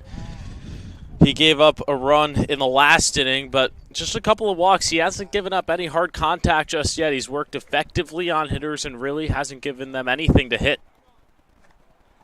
And the Stallions approaching the ending of this game, actually. This is game 1 of 2 here in the doubleheader from East Falls. You only play 7 games in a doubleheader in the PGCBL, so Osmond doing a nice job of giving his team length out of the bullpen, allowing to have as many arms as possible for game 2. But really, for the rest of the week, the Stallions play 4 games in 3 days, 2 here today, and then 1 against Amsterdam on Tuesday, and then another one against the Mohawks on Wednesday. So Dan, Osmond has done a nice job of giving them length. And then they play another one on Thursday against Mohawk Valley, so it is really important that the Stallions try to limit the arms. And I still like the move of using an opener in Charles Batista to start this game by head coach Colin Martin. Osmond, K's Carpierre swinging to start things here in the bottom of the 5th inning. 4th strikeout for Osmond here in this one. He K'd 3 guys in the bottom of the 4th inning. And you just look at the numbers now, Nick. The last 4 out of 5 batters have been strikeouts for Keller Osmond. You want to talk about a guy who's found his confidence on the mound in this game. Keller Osmond embodying that right now.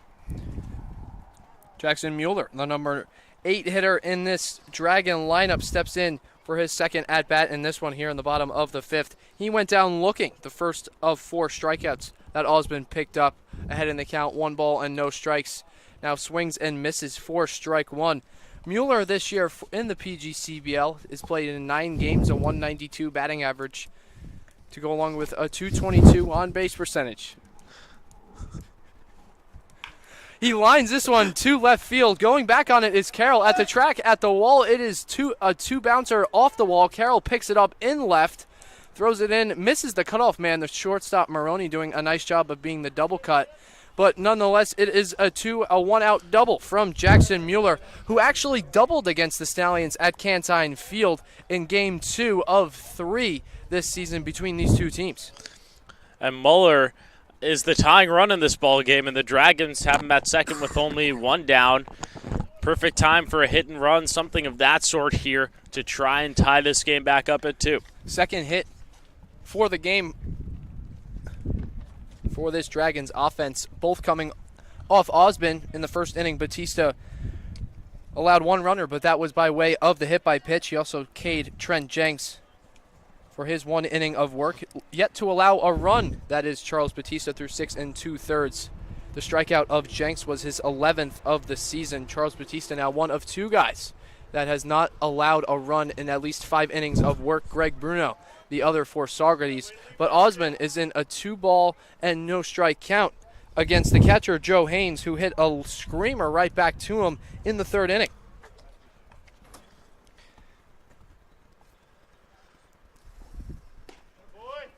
Osman misses again, 3 balls and no strikes. But first base is open after the double from Mueller.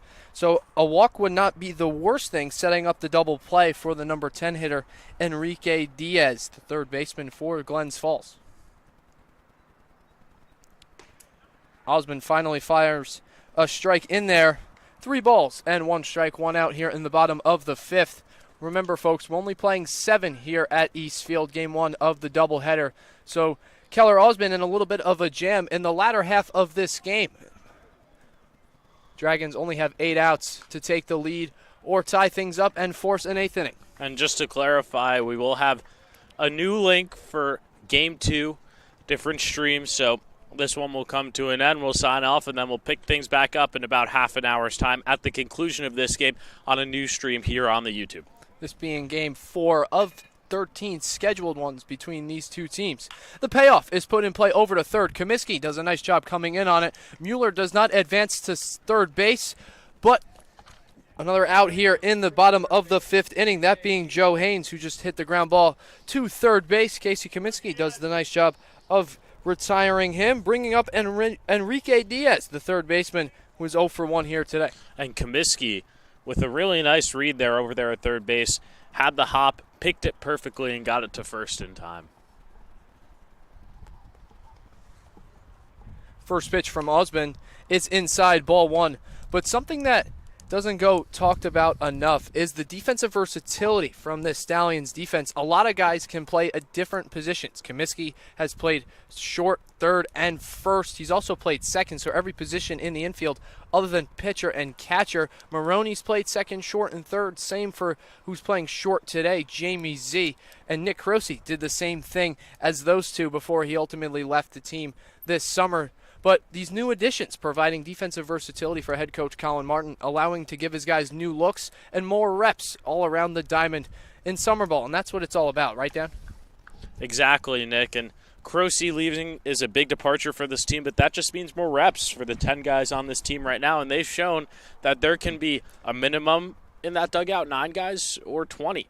They're going to battle every single day, and they've done a great job so far at not letting the depth get to them.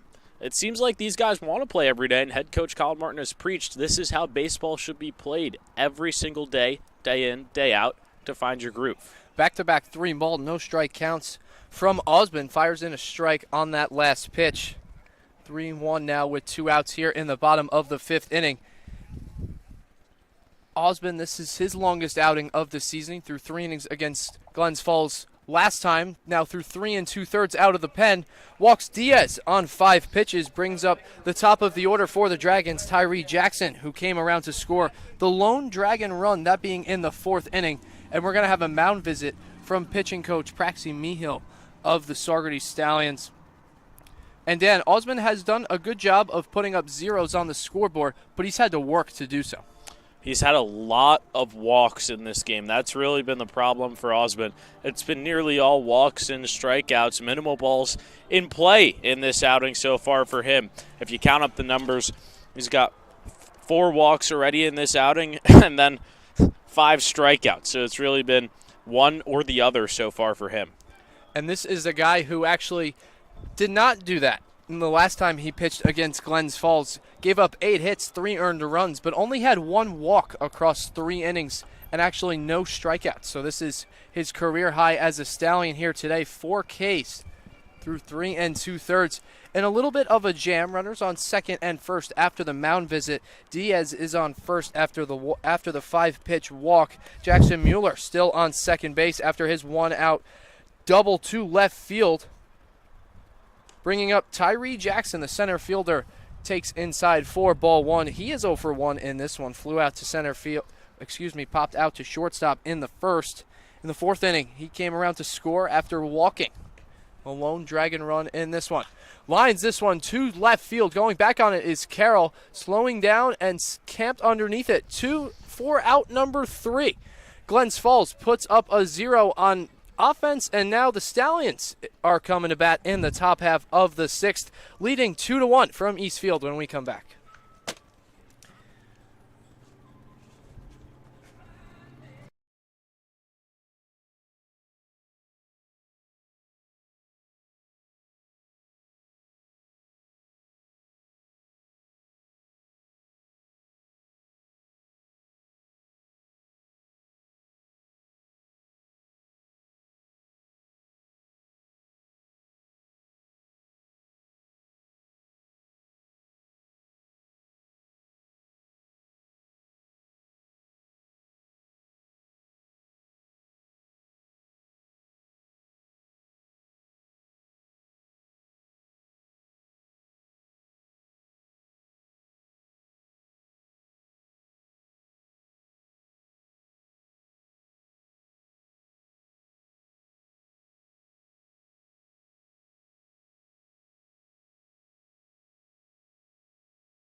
I got it. What did we say his number was? 30.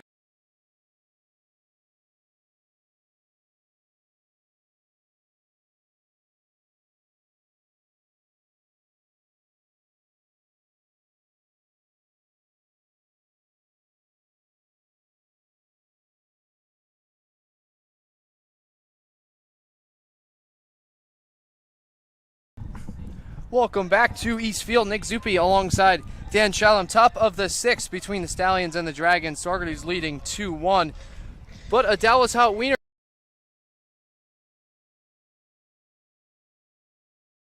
6'3" and 195 just completed his freshman year at UAlbany, making another appearance for Glens Falls here in the PGCBL. Ardacci coming into this one out of UAlbany, the rising sophomore, and in his college season with the Great Danes. Not amazing, 8.76 ERA for him.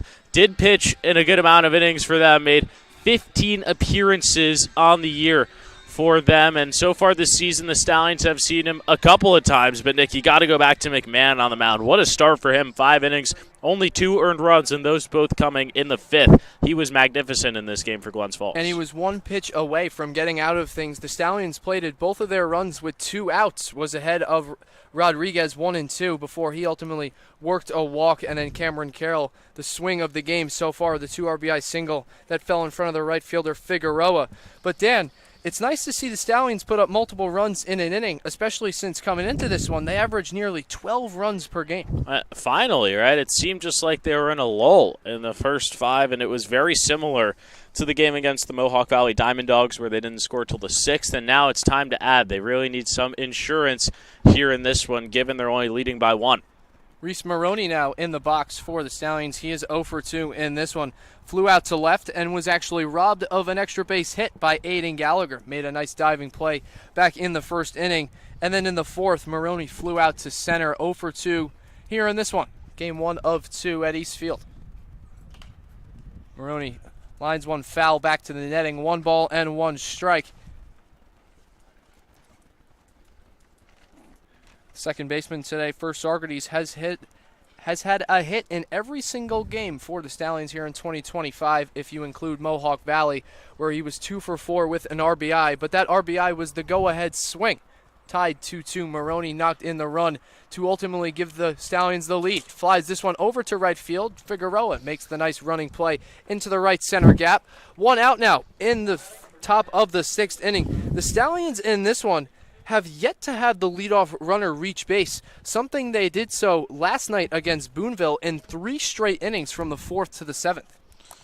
It's been a struggle for them offensively all day long. Just 3 hits on the board, and Maroney has had some loud contact. All three of his at-bats have been lineouts to the outfield, but nothing to drop yet, so things simply just not going the Stallions' way here early on. Hobbin-Siefken now.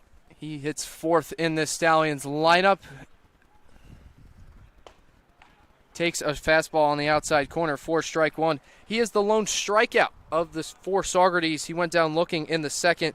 Colin McMahon froze him for strike three. The lone strikeout that McMahon had in his 5-inning outing, by far and away his longest of the summer. Prior to that one, it was 2 2/3 against the Mohawk Valley Diamond Dogs. But McMahon today doubles that, goes 5 innings, and he pitched very well. Only gave up 3 hits, but the 2 runs to finish things off. Definitely frustrating if you're a McMahon who is in line for the loss if things stand the way they are. And Nardacci right there grimaced as he threw. He put all of his effort into that fastball. And if I'm him, I'm going back to the off-speed already in this at-bat. Hobbin-Siefken has shown he's struggled against off-speed. There it is in the dirt. Hobbin-Siefken checks his swing, does not go around, says the first base umpire. But Hobbin-Siefken in the second game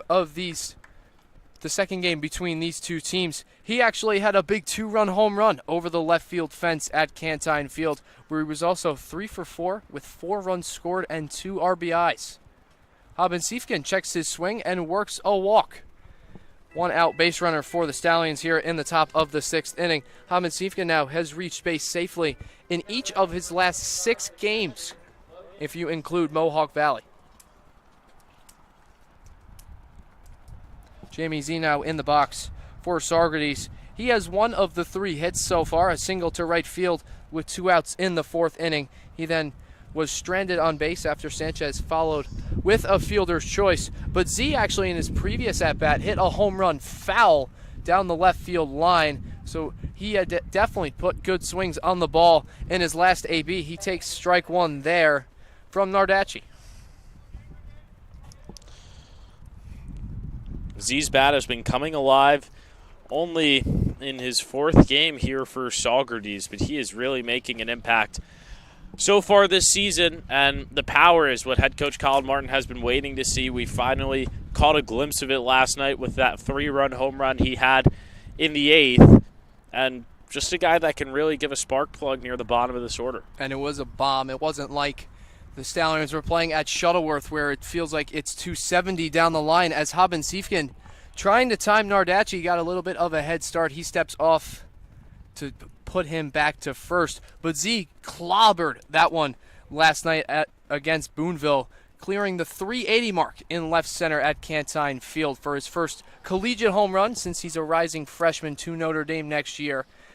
Just graduated from Bergen Catholic High School in Oradell, New Jersey.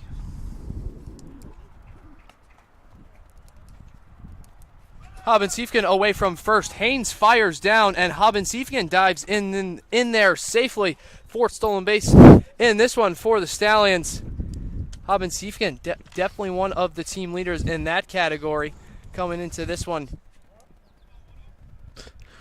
Nicky had a stolen base last night against Boonville, so back-to-back games for him where he's stolen a bag. He might have that big frame, but he also has wheels. Z lines this one down the right field line. That one will go foul. Now 2 balls and 2 strikes with 1 out. Here in the top of the 6th inning, the Stallions now have had a runner in scoring position, though. Each of the past 5 innings, that is 2nd, 3rd, 4th, 5th, and the 6th, basically every inning except for the first one where they went down 1-2-3. The 2-2 pitch. Check swing from Z. Did he go around? No, he did not. So the count is now full. Nardacci is stunned out on the mound. Thought he had his first strikeout here today in game 1 of 2 between the Saugerties Stallions and the Glens Falls Dragons. Game 2 will begin about a half hour after this one concludes. First pitch between these two teams in game 1 was at 5. It's already 6:30. So if the game keeps going at this pace, it looks like approximately 7:30 will be this first pitch for game 2. And Nick, if I'm the league and the PGCBL, they scheduled the first one at 5, second at 7. No way we're finishing 7 innings in an hour and a half and we're ready to go at 7 for game 2. I think they should have started this first game at 4 o'clock. Logan Sanchez now in the box for Saugerties with runners on second and first. Another check swing, but this one is in the dirt for ball one. Sanchez is 0 for 2. He reached base by way of an error in the second. He was the first Stallion to reach base in the game, that is. He also had a fielder's choice that ended things in the fourth.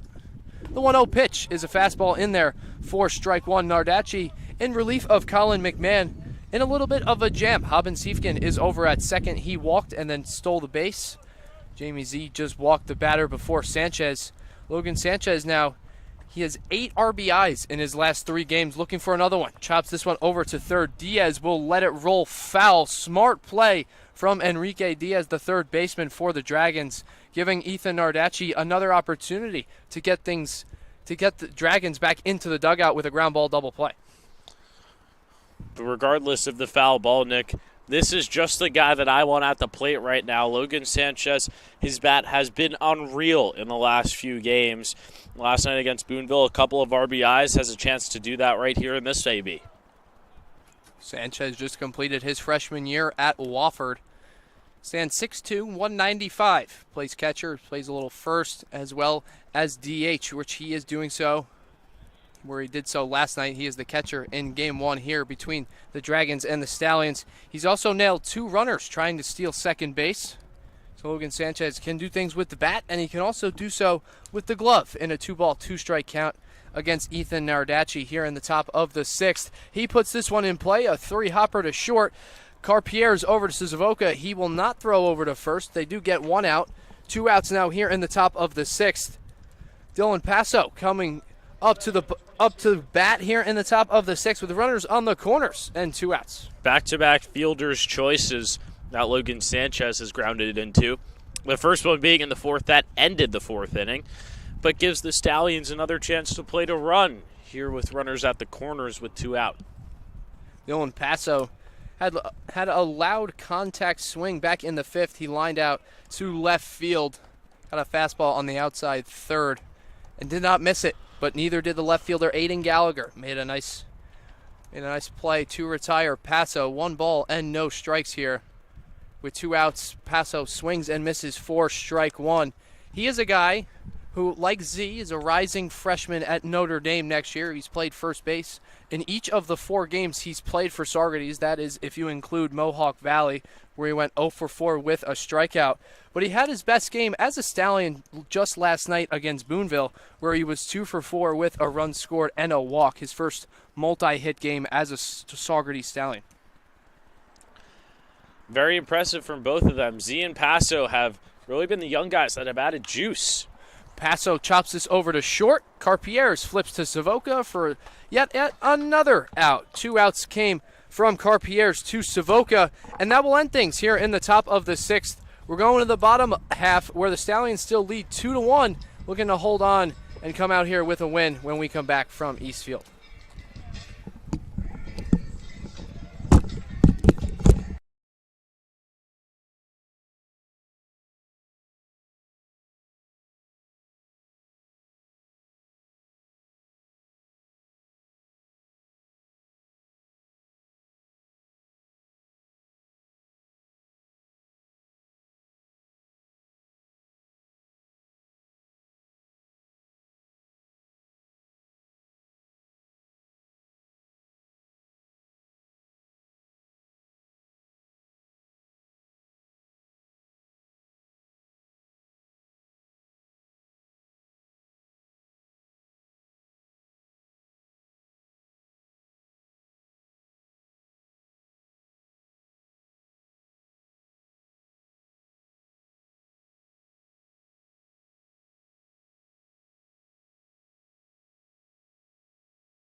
Welcome back, folks. Nick Zuppi alongside Dan Shalom.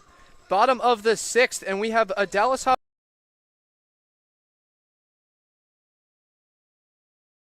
appearance this summer. And Dan, last time he pitched was against the Oneonta Outlaws. He picked up an important save in that 9th inning where he had 3 strikeouts to get out of things with runners on first and second base. He dominated in that game. and really showed why he should be in this role right now for the Stallions. Another tight game where they're only leading by one, and Greg Bruno, his bread and butter is the fastball, and he loves to combo it with the off-speed. This past college season, 7 appearances for him with 5 starts, an ERA of 5.68 in 25 and a third innings pitched. That was at Embry-Riddle University, but Bruno has actually entered the transfer portal just last week. Right-hander stands at 6 foot, weighing 195, and like Dan said, uses his electric fastball to retire hitters in the PGCBL, as he wants a quick word with catcher Logan Sanchez before he gets things started here in the bottom of the 6th. But the Stallions pitching staff as a whole, 3.89 ERA, first in the PGCBL coming into this one. That is obviously excluding Mohawk Valley, since that game has yet to finish. They only allow 4.9 runs per game compared to the offense that averages 8.4 runs per game. So the pitching definitely doing its part, helping out the offense, taking some of the pressure off by consistently putting up zeros in the summer of 2025. Bruno is ready. First pitch is low, this being Trent Jenks now for the Dragons. The number 2 hitter will lead things off. Aiden Gallagher hits third, he is on deck, and then Gino Savoca, the cleanup hitter, will be the 3rd hitter coming to the dish for the Dragons. And then if somebody reaches base, Tyler Figueroa, who had the lone RBI single for the Dragons, will be coming up to the dish. Bruno misses to start things twice, 2 balls and no strikes here in the bottom of the 6th. Really need Bruno here for these Stallions to lock things down. This is a pivotal game in the race for the East right now, so Saugerties would love to get game 1 here this afternoon. Jenks lines a single over to right field. His first hit of the game, 1 for 2 now after he went down looking back in the first inning. The designated hitter picks up his first knock, and the Dragons have the leadoff runner on for the first time. Am I seeing this correctly? For the first time all first game time since today, the second inning. Since the second. And that was off a walk issued by Osmond in his first batter. So that's back-to-back relievers for the Stallions, where they've let the leadoff runner and the first batter they face come aboard. Jenks has been hot, 433 coming into this one. Picks up yet another hit. His average will be going up as Bruno fires in a strike. To Aiden Gallagher, the left fielder, who is 0 for 1. He was hit by a pitch back in the first inning. He was the first Dragon to reach base, and they also went down looking in the 4th, where Osmond Cade back-to-back hitters, Gallagher and Savoca. Bruno's 0-1 is in the dirt. Ball 1, nice stop by Sanchez from allowing Jenks to reach second. But Greg Bruno this year has been spectacular. 3 games played, 5 2/3, 3 hits, no earned runs, 10 strikeouts. Him and Batista are the only 2 guys on this team to pitch at least 5 innings and not allow a single run across for an opposing team. Swing and a miss there from Gallagher now.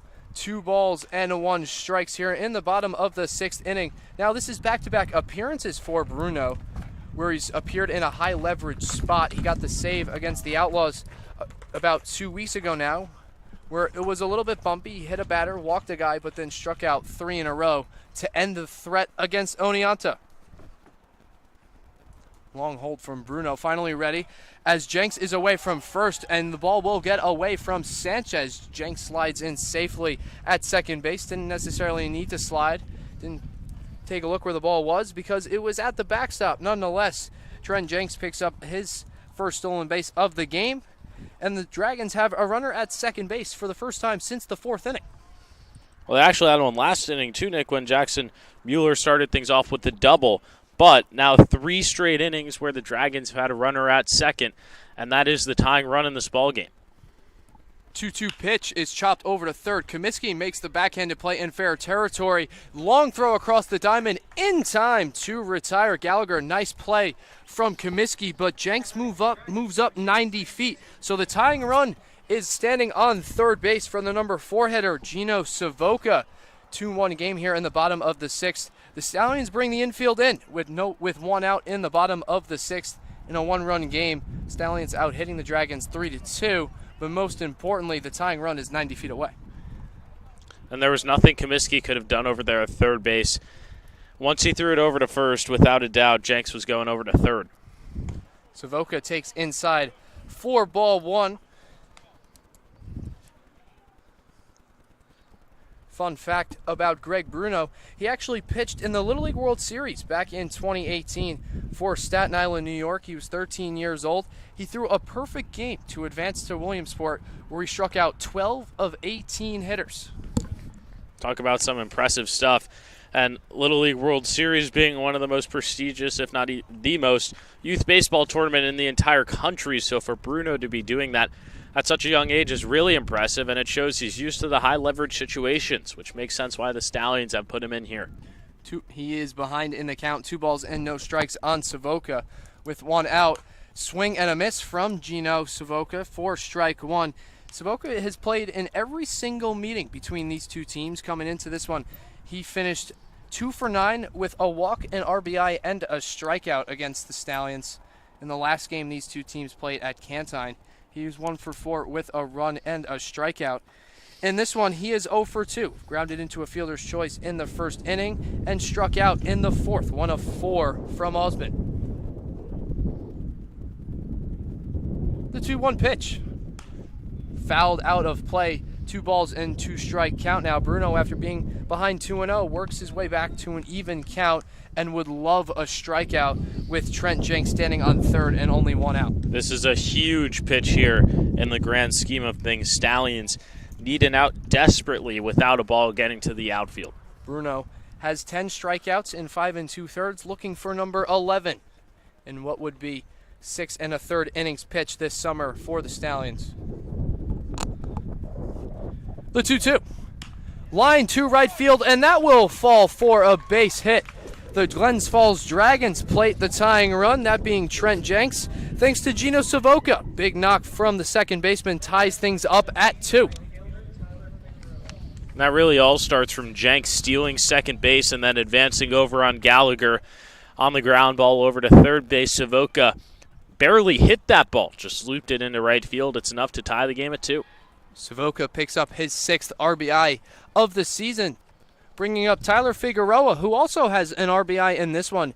His was a single back in the 4th inning.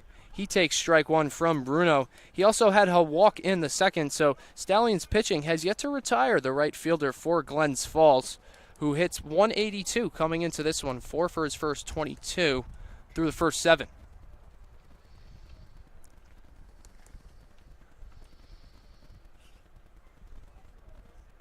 The 0-1 from Bruno misses the zone outside.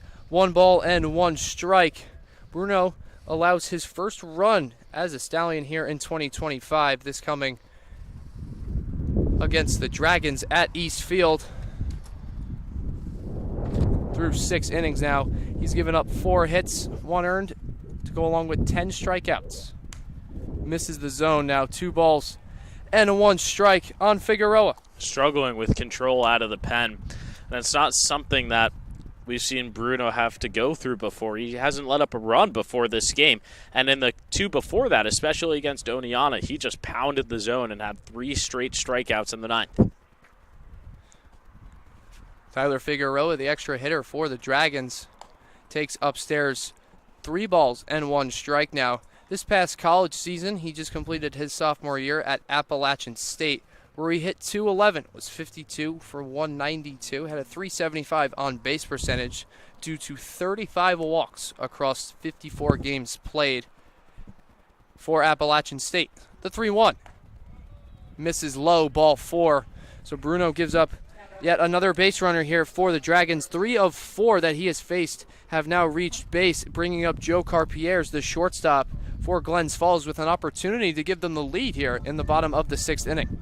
That's the last thing the Stallions want to right now, is to go down in this game, have the pressure to come back in the 7th. And really the worst case scenario here for them is obviously they lose, and the last thing they want to do with how hot they've been, 4 straight coming into this one, would be to drop one to Glens Falls, who they've only lost to once in the last 14 matchups. For Glens Falls, it's a simple formula. When pitchers pitch well, they win. In wins, they have a team ERA of about 1.3, but in their 10 losses, the pitching staff combines for an ERA of just under 8. The Stallions only plating 2 runs here through the first 6 innings offensively in a 2-2 tie with Glens Falls. Runners on second and first here in the bottom of the 6th. Joe Carpierre steps in for his third AB in this one. Takes upstairs. Ball 1, but the runners will advance 90 feet as the ball skied over the head of the catcher, Sanchez. So now the go-ahead run is 90 feet away, but more importantly, another Nacarado insurance run is 180 feet away at second base. That's key here for the Dragons, and second and third, Stallions forced to bring the infield in once again. If I'm Carpierre's at the dish just trying to do what Savoca did, weak contact to the outfield. Get it over the infielder's head or a hard ground ball. The 1-0 from Bruno is a swing and a miss for strike one. Carpierre's is 0 for 2. He grounded into a 6-4-3 double play in the second inning, and he also struck out back in the fifth inning, one of 4 that Osmond had on his line in that one.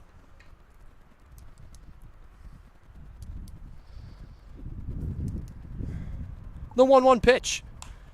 Skied out of play, foul down the right field line.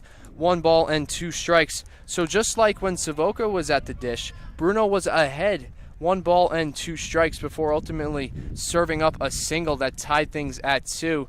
Ahead in the count once more, 1 ball and 2 strikes. With 1 out here in the bottom of the 6th. Stallions down to their last 3 outs.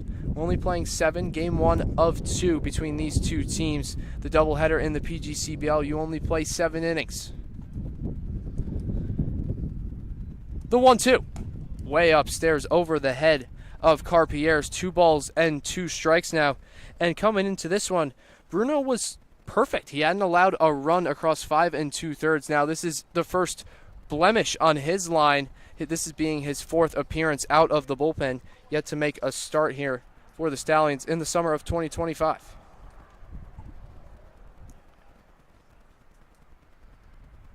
The 2-2 pitch. Once more, skied foul down the right field line, so we'll do it again. 2 balls, 2 strikes, 1 out. In the bottom of the 6th, Dragons have already plated 1 this inning, courtesy of a Gino Savoca single that scored Trent Jenks, who led things off with a single. Savoca stands 90 feet away, representing the go-ahead run. Tyler Figueroa is on second. He is the right fielder, but he is also run number 4 for Dragons, standing 180 feet away on second base. This one is chopped over to third. Comiskey coming in on it, tries to barehand it, but it will bounce over his very bare hand. But more importantly, Glens Falls takes the lead. 3-2 here in the bottom of the 6th, and looking to add more. Runners on the corners with only 1 out. Bringing up the number 7 hitter, Nick Galeo, the extra hitter for Glens Falls. That's just a tough play right there. It's going to go down as an RBI single for Carpierre's, and there was really not much that Comiskey could have done there. They were playing in on the infield, but he had to go to the bare hand, couldn't come up with it. And even if he did grab it cleanly, I think that Savoca still would have been safe at home. Nick Galeo now in the box, the extra hitter, wearing jersey number 18 for Glens Falls, is 0 for 2 in this one, flew out to center field in the 2nd and struck out in the 5th. First pitch from Bruno to him is way over the catcher's head. Sanchez gets a fortuitous bounce from the backstop. However, Carpierre's advances 90 feet into scoring position from first to second. But Figueroa stays put at third base once more for the 3rd consecutive hitter now. Runners on 2nd and 3rd for Glens Falls. I wonder if the heat has anything to do with Bruno's control. We saw it yesterday with the bats flying out of the Stallions' hands, and the ball is just not sticking to Greg Bruno right now. Galeo flies this one into right field. Haben Siefken on the run makes the catch. He will throw over to the cutoff man Z at shortstop, but Glens Falls adds a very important insurance run in the bottom of the 6th inning. 4-2, Glens Falls over Saugerties. Stallions with their work cut out for them in the 7th, but back to Galeo just flying one out into right center field. You don't need to do too much, and that run is pivotal. You have some breathing room in the 9th, and Stallions have 8, 9, and 1 coming to the plate. That being RBI number 5 for Galeo. 4-2, Glens Falls over Saugerties. Glens Falls is now out hitting the Stallions 5-3. Jackson Mueller in the box for his 3rd plate appearance. He is 1 for 2, struck out looking in the third, and hit a loud double back in the fifth, where he was ultimately stranded there.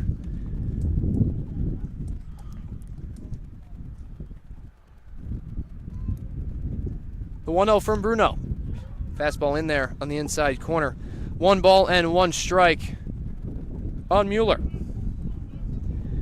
And this is a Glens Falls offense that came into things struggling. They're in the bottom half of the PGCBL in batting average, on-base percentage, slugging percentage, pretty much every offensive statistic. If you look at their hits, walks, strikeouts, and stolen bases, they're not even lower than 10th in any other statistic. They've played at 4 across 6 innings in Game 1 of 2 here at East Field against the Stallions, who also came into this one leading the PGCBL in ERA with a 3.89 team earned run average.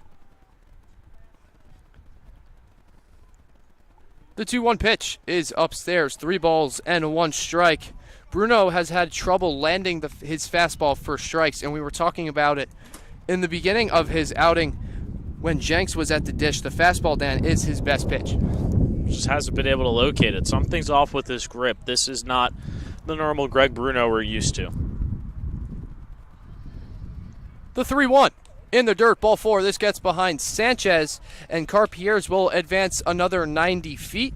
Runners on the corners. Joe Carpier's on third. Jackson Mueller on first, with 2 outs here in the bottom of the 6th, bringing up the number 9 hitter, Joe Haynes, who does the catching for Glens Falls. That's the third ball of this inning that has gotten by Sanchez, and it's really come back to hurt Bruno, even though he issues the walk right there. Going over to third is Carpier, simply because the ball just gets past Sanchez. The Stallions have hurt themselves 6 walks, 3 pass balls overall in this game. Stallions, a pitching staff that averages fewer than 6 walks per game, just about 5.5 coming into this one.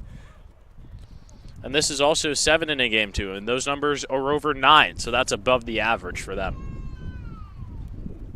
Bruno behind in the count, 1-0. He's been behind in the count on every single hitter he's faced so far here in the 6th.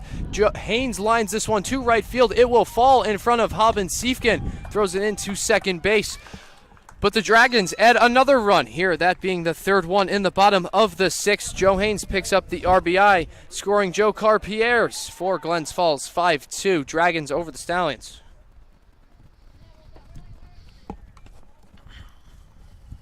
Things could get even more ugly. A lot of runs here with 2 outs on the board already for the Dragons, and it's a tall task to ask the Stallions to play 3 in the 7th. Bruno finally gets ahead of a hitter, fires a fastball on the outside corner for strike 1. Of the 5 runs for Glens Falls, now 3 of them have come with 2 outs. Glens Falls doing some damage with 2 outs. Stallions pitching staff having to work to get through the full inning. Bruno ahead 0-2 now with 2 outs here in the bottom of the 6th. Jackson Mueller is on second. Joe Haynes is on first. Dragons plate 3 and take the lead 5-2. Excuse me, they've played it 4. They came into this one trailing 2-1. Now they lead 5-2. Bruno ahead in the count, 0-2. This one is put in play over the shortstop Z, who boots it and fires it over to first in time to retire Enrique Diaz, who finally is out number 3 for the Stallions here in the bottom of the 6th. 3 outs left for the Stallion offense to put up at least 3 to tie it and 4 to take the lead in the top of the 7th when we come back from East Field.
Welcome back to East Field. Nick Zuppi alongside Dan Shalom. Dragons plate 4 in the bottom of the 6th and take the lead. But before we get to the Stallions offense, we're going to still focus on their pitching staff. And our sideline reporter, he's also a sideline reporter, Hannah Tempasis, has a hit about the Stallions pitching staff. Hannah, what do you got for us? Thanks, Nick. It's been a stretch of consistency for the Saugerties Stallions, as over the past 5 games, each starting pitcher has gone at least 4 innings. Now, this is especially helpful because with the amount of games we have, arms are on such short leashes due to the high density of games. Following with that, now that we have less depth in the dugout, as well as the heat being really high throughout these past few games, having reliable starters is such a game changer, and the Stallions are currently riding that momentum. While we are down this game, hopefully we can bring it back as well as carry out success for the rest of the season. Thank you so much, Hannah, for that. The Stallions have gotten great length from their starters, going back all the way to the game against the Oneonta Outlaws, where Keller Osmond went 4 innings to start things off. They've gotten at least 4 innings from a starting pitcher in each of the past 5 games. Osmond throws 4 more here in this one. But Dan, they have 3 outs to work with hitters 8, 9, and 1 due up in the top of the 7th. Comiskey already down 0-2. It's not looking good, I'll tell you that much. And Comiskey, a guy who has been very cold as of lately, and the Stallions offense going cold here in game 1. And if you drop this one, not great. You just need that second one, and now there's 1 down. Comiskey strikes out on 3 pitches. For out number 1 in the top of the 7th. Coming up next is the designated hitter, Ryan King, who has scored 1 of the 2 runs that the Stallions have put up on the board. Comiskey is really struggling. He is 2 for his last 23 thus far in the PGCBL. And he looked dejected after that at-bat, just kind of tossed his bat near the dugout, and this is a guy who's been really going through it at the plate. King takes a ball, 1 ball and no strikes now to the number 9 hitter in the Stallion lineup, who actually started a 2-out rally back in the 5th. He had a single to right field, and then Rodriguez walked. They both advanced on stolen bases, and Cameron Carroll did the job of knocking them both in. Those are the only 2 runs that the Stallions have plated through the first 6 1/3 innings for an offense that came into this one averaging 12 runs per game in their last 4, eclipsing the double-digit mark in all of them.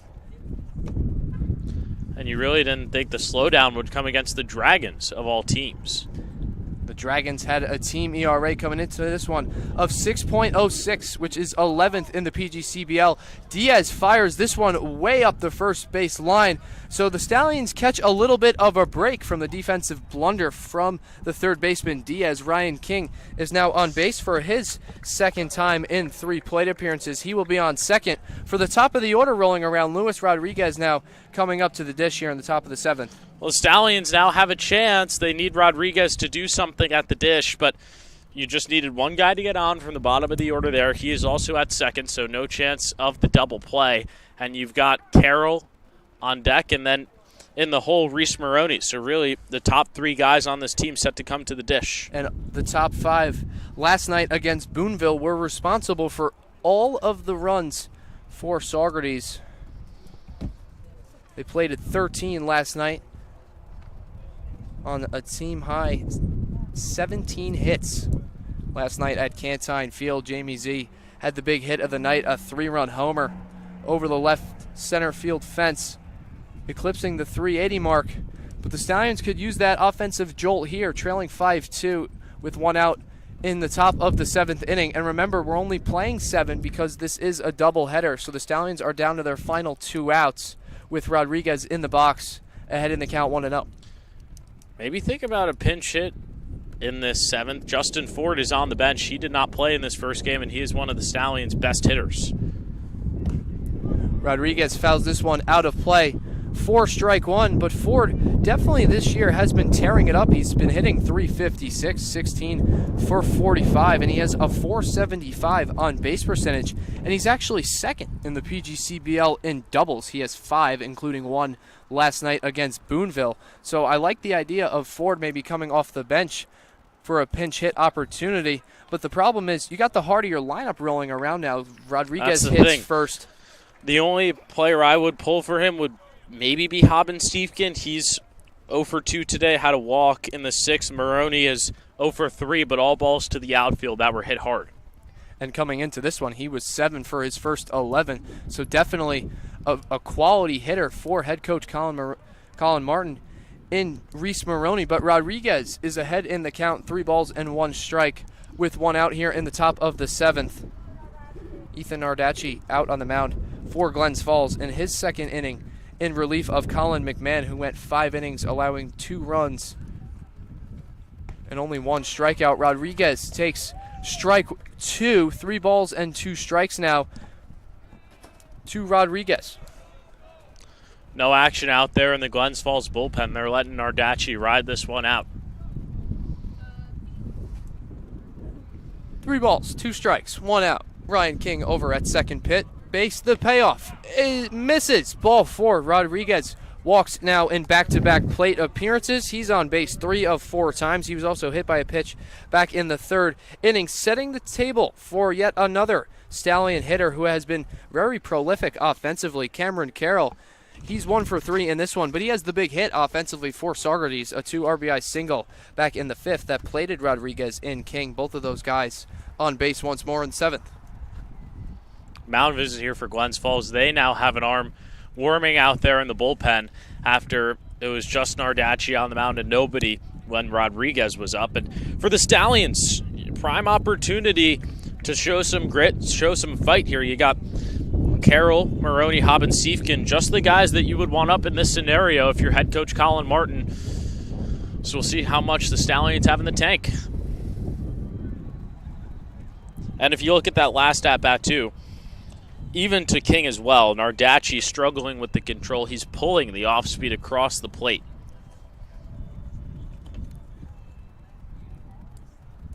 Nardacci walks Rodriguez, setting the stage for Carroll. Glens Falls pitching staff nearly averages 6 walks per game. They have 93 through the first 15.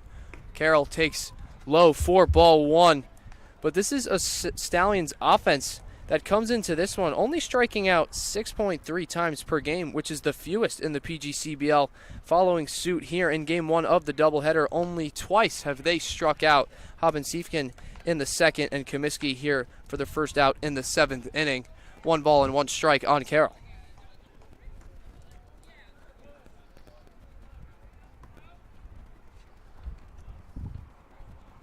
Carroll lines this one over to 2nd. Savoca Fields flips it over to short. Back over to 1st for the double play. That ends the ball game. Glens Falls 5-2 victory over the Stallions in Game 1 of the doubleheader. Cameron Carroll grounds into a 4-6-3 double play to end things.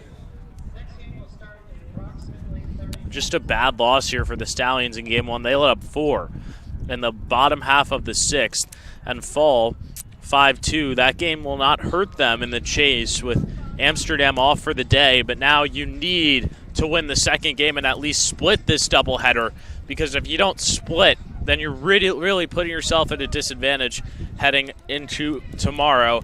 And Game 2 will be in about half an hour's time here from Glens Falls, and we'll have a new YouTube stream for that. Glens Falls advances to 6-10 on the season. The Stallions fall to 8-6. Glens Falls now only 6 games behind Amsterdam. The Stallions now 3 full. But there will be another one, like Dan just said, the new live stream and everything on the Stallions Media Network. So for everyone on our team, producer Bella Holleran, for our sideline reporter, Hannah Tampassis, for our social media guy, Jack Viator, for Dan Shalom, my partner, I'm Nick Zuppi, saying so long from Game 1 at East Field between the Dragons and the Stallions.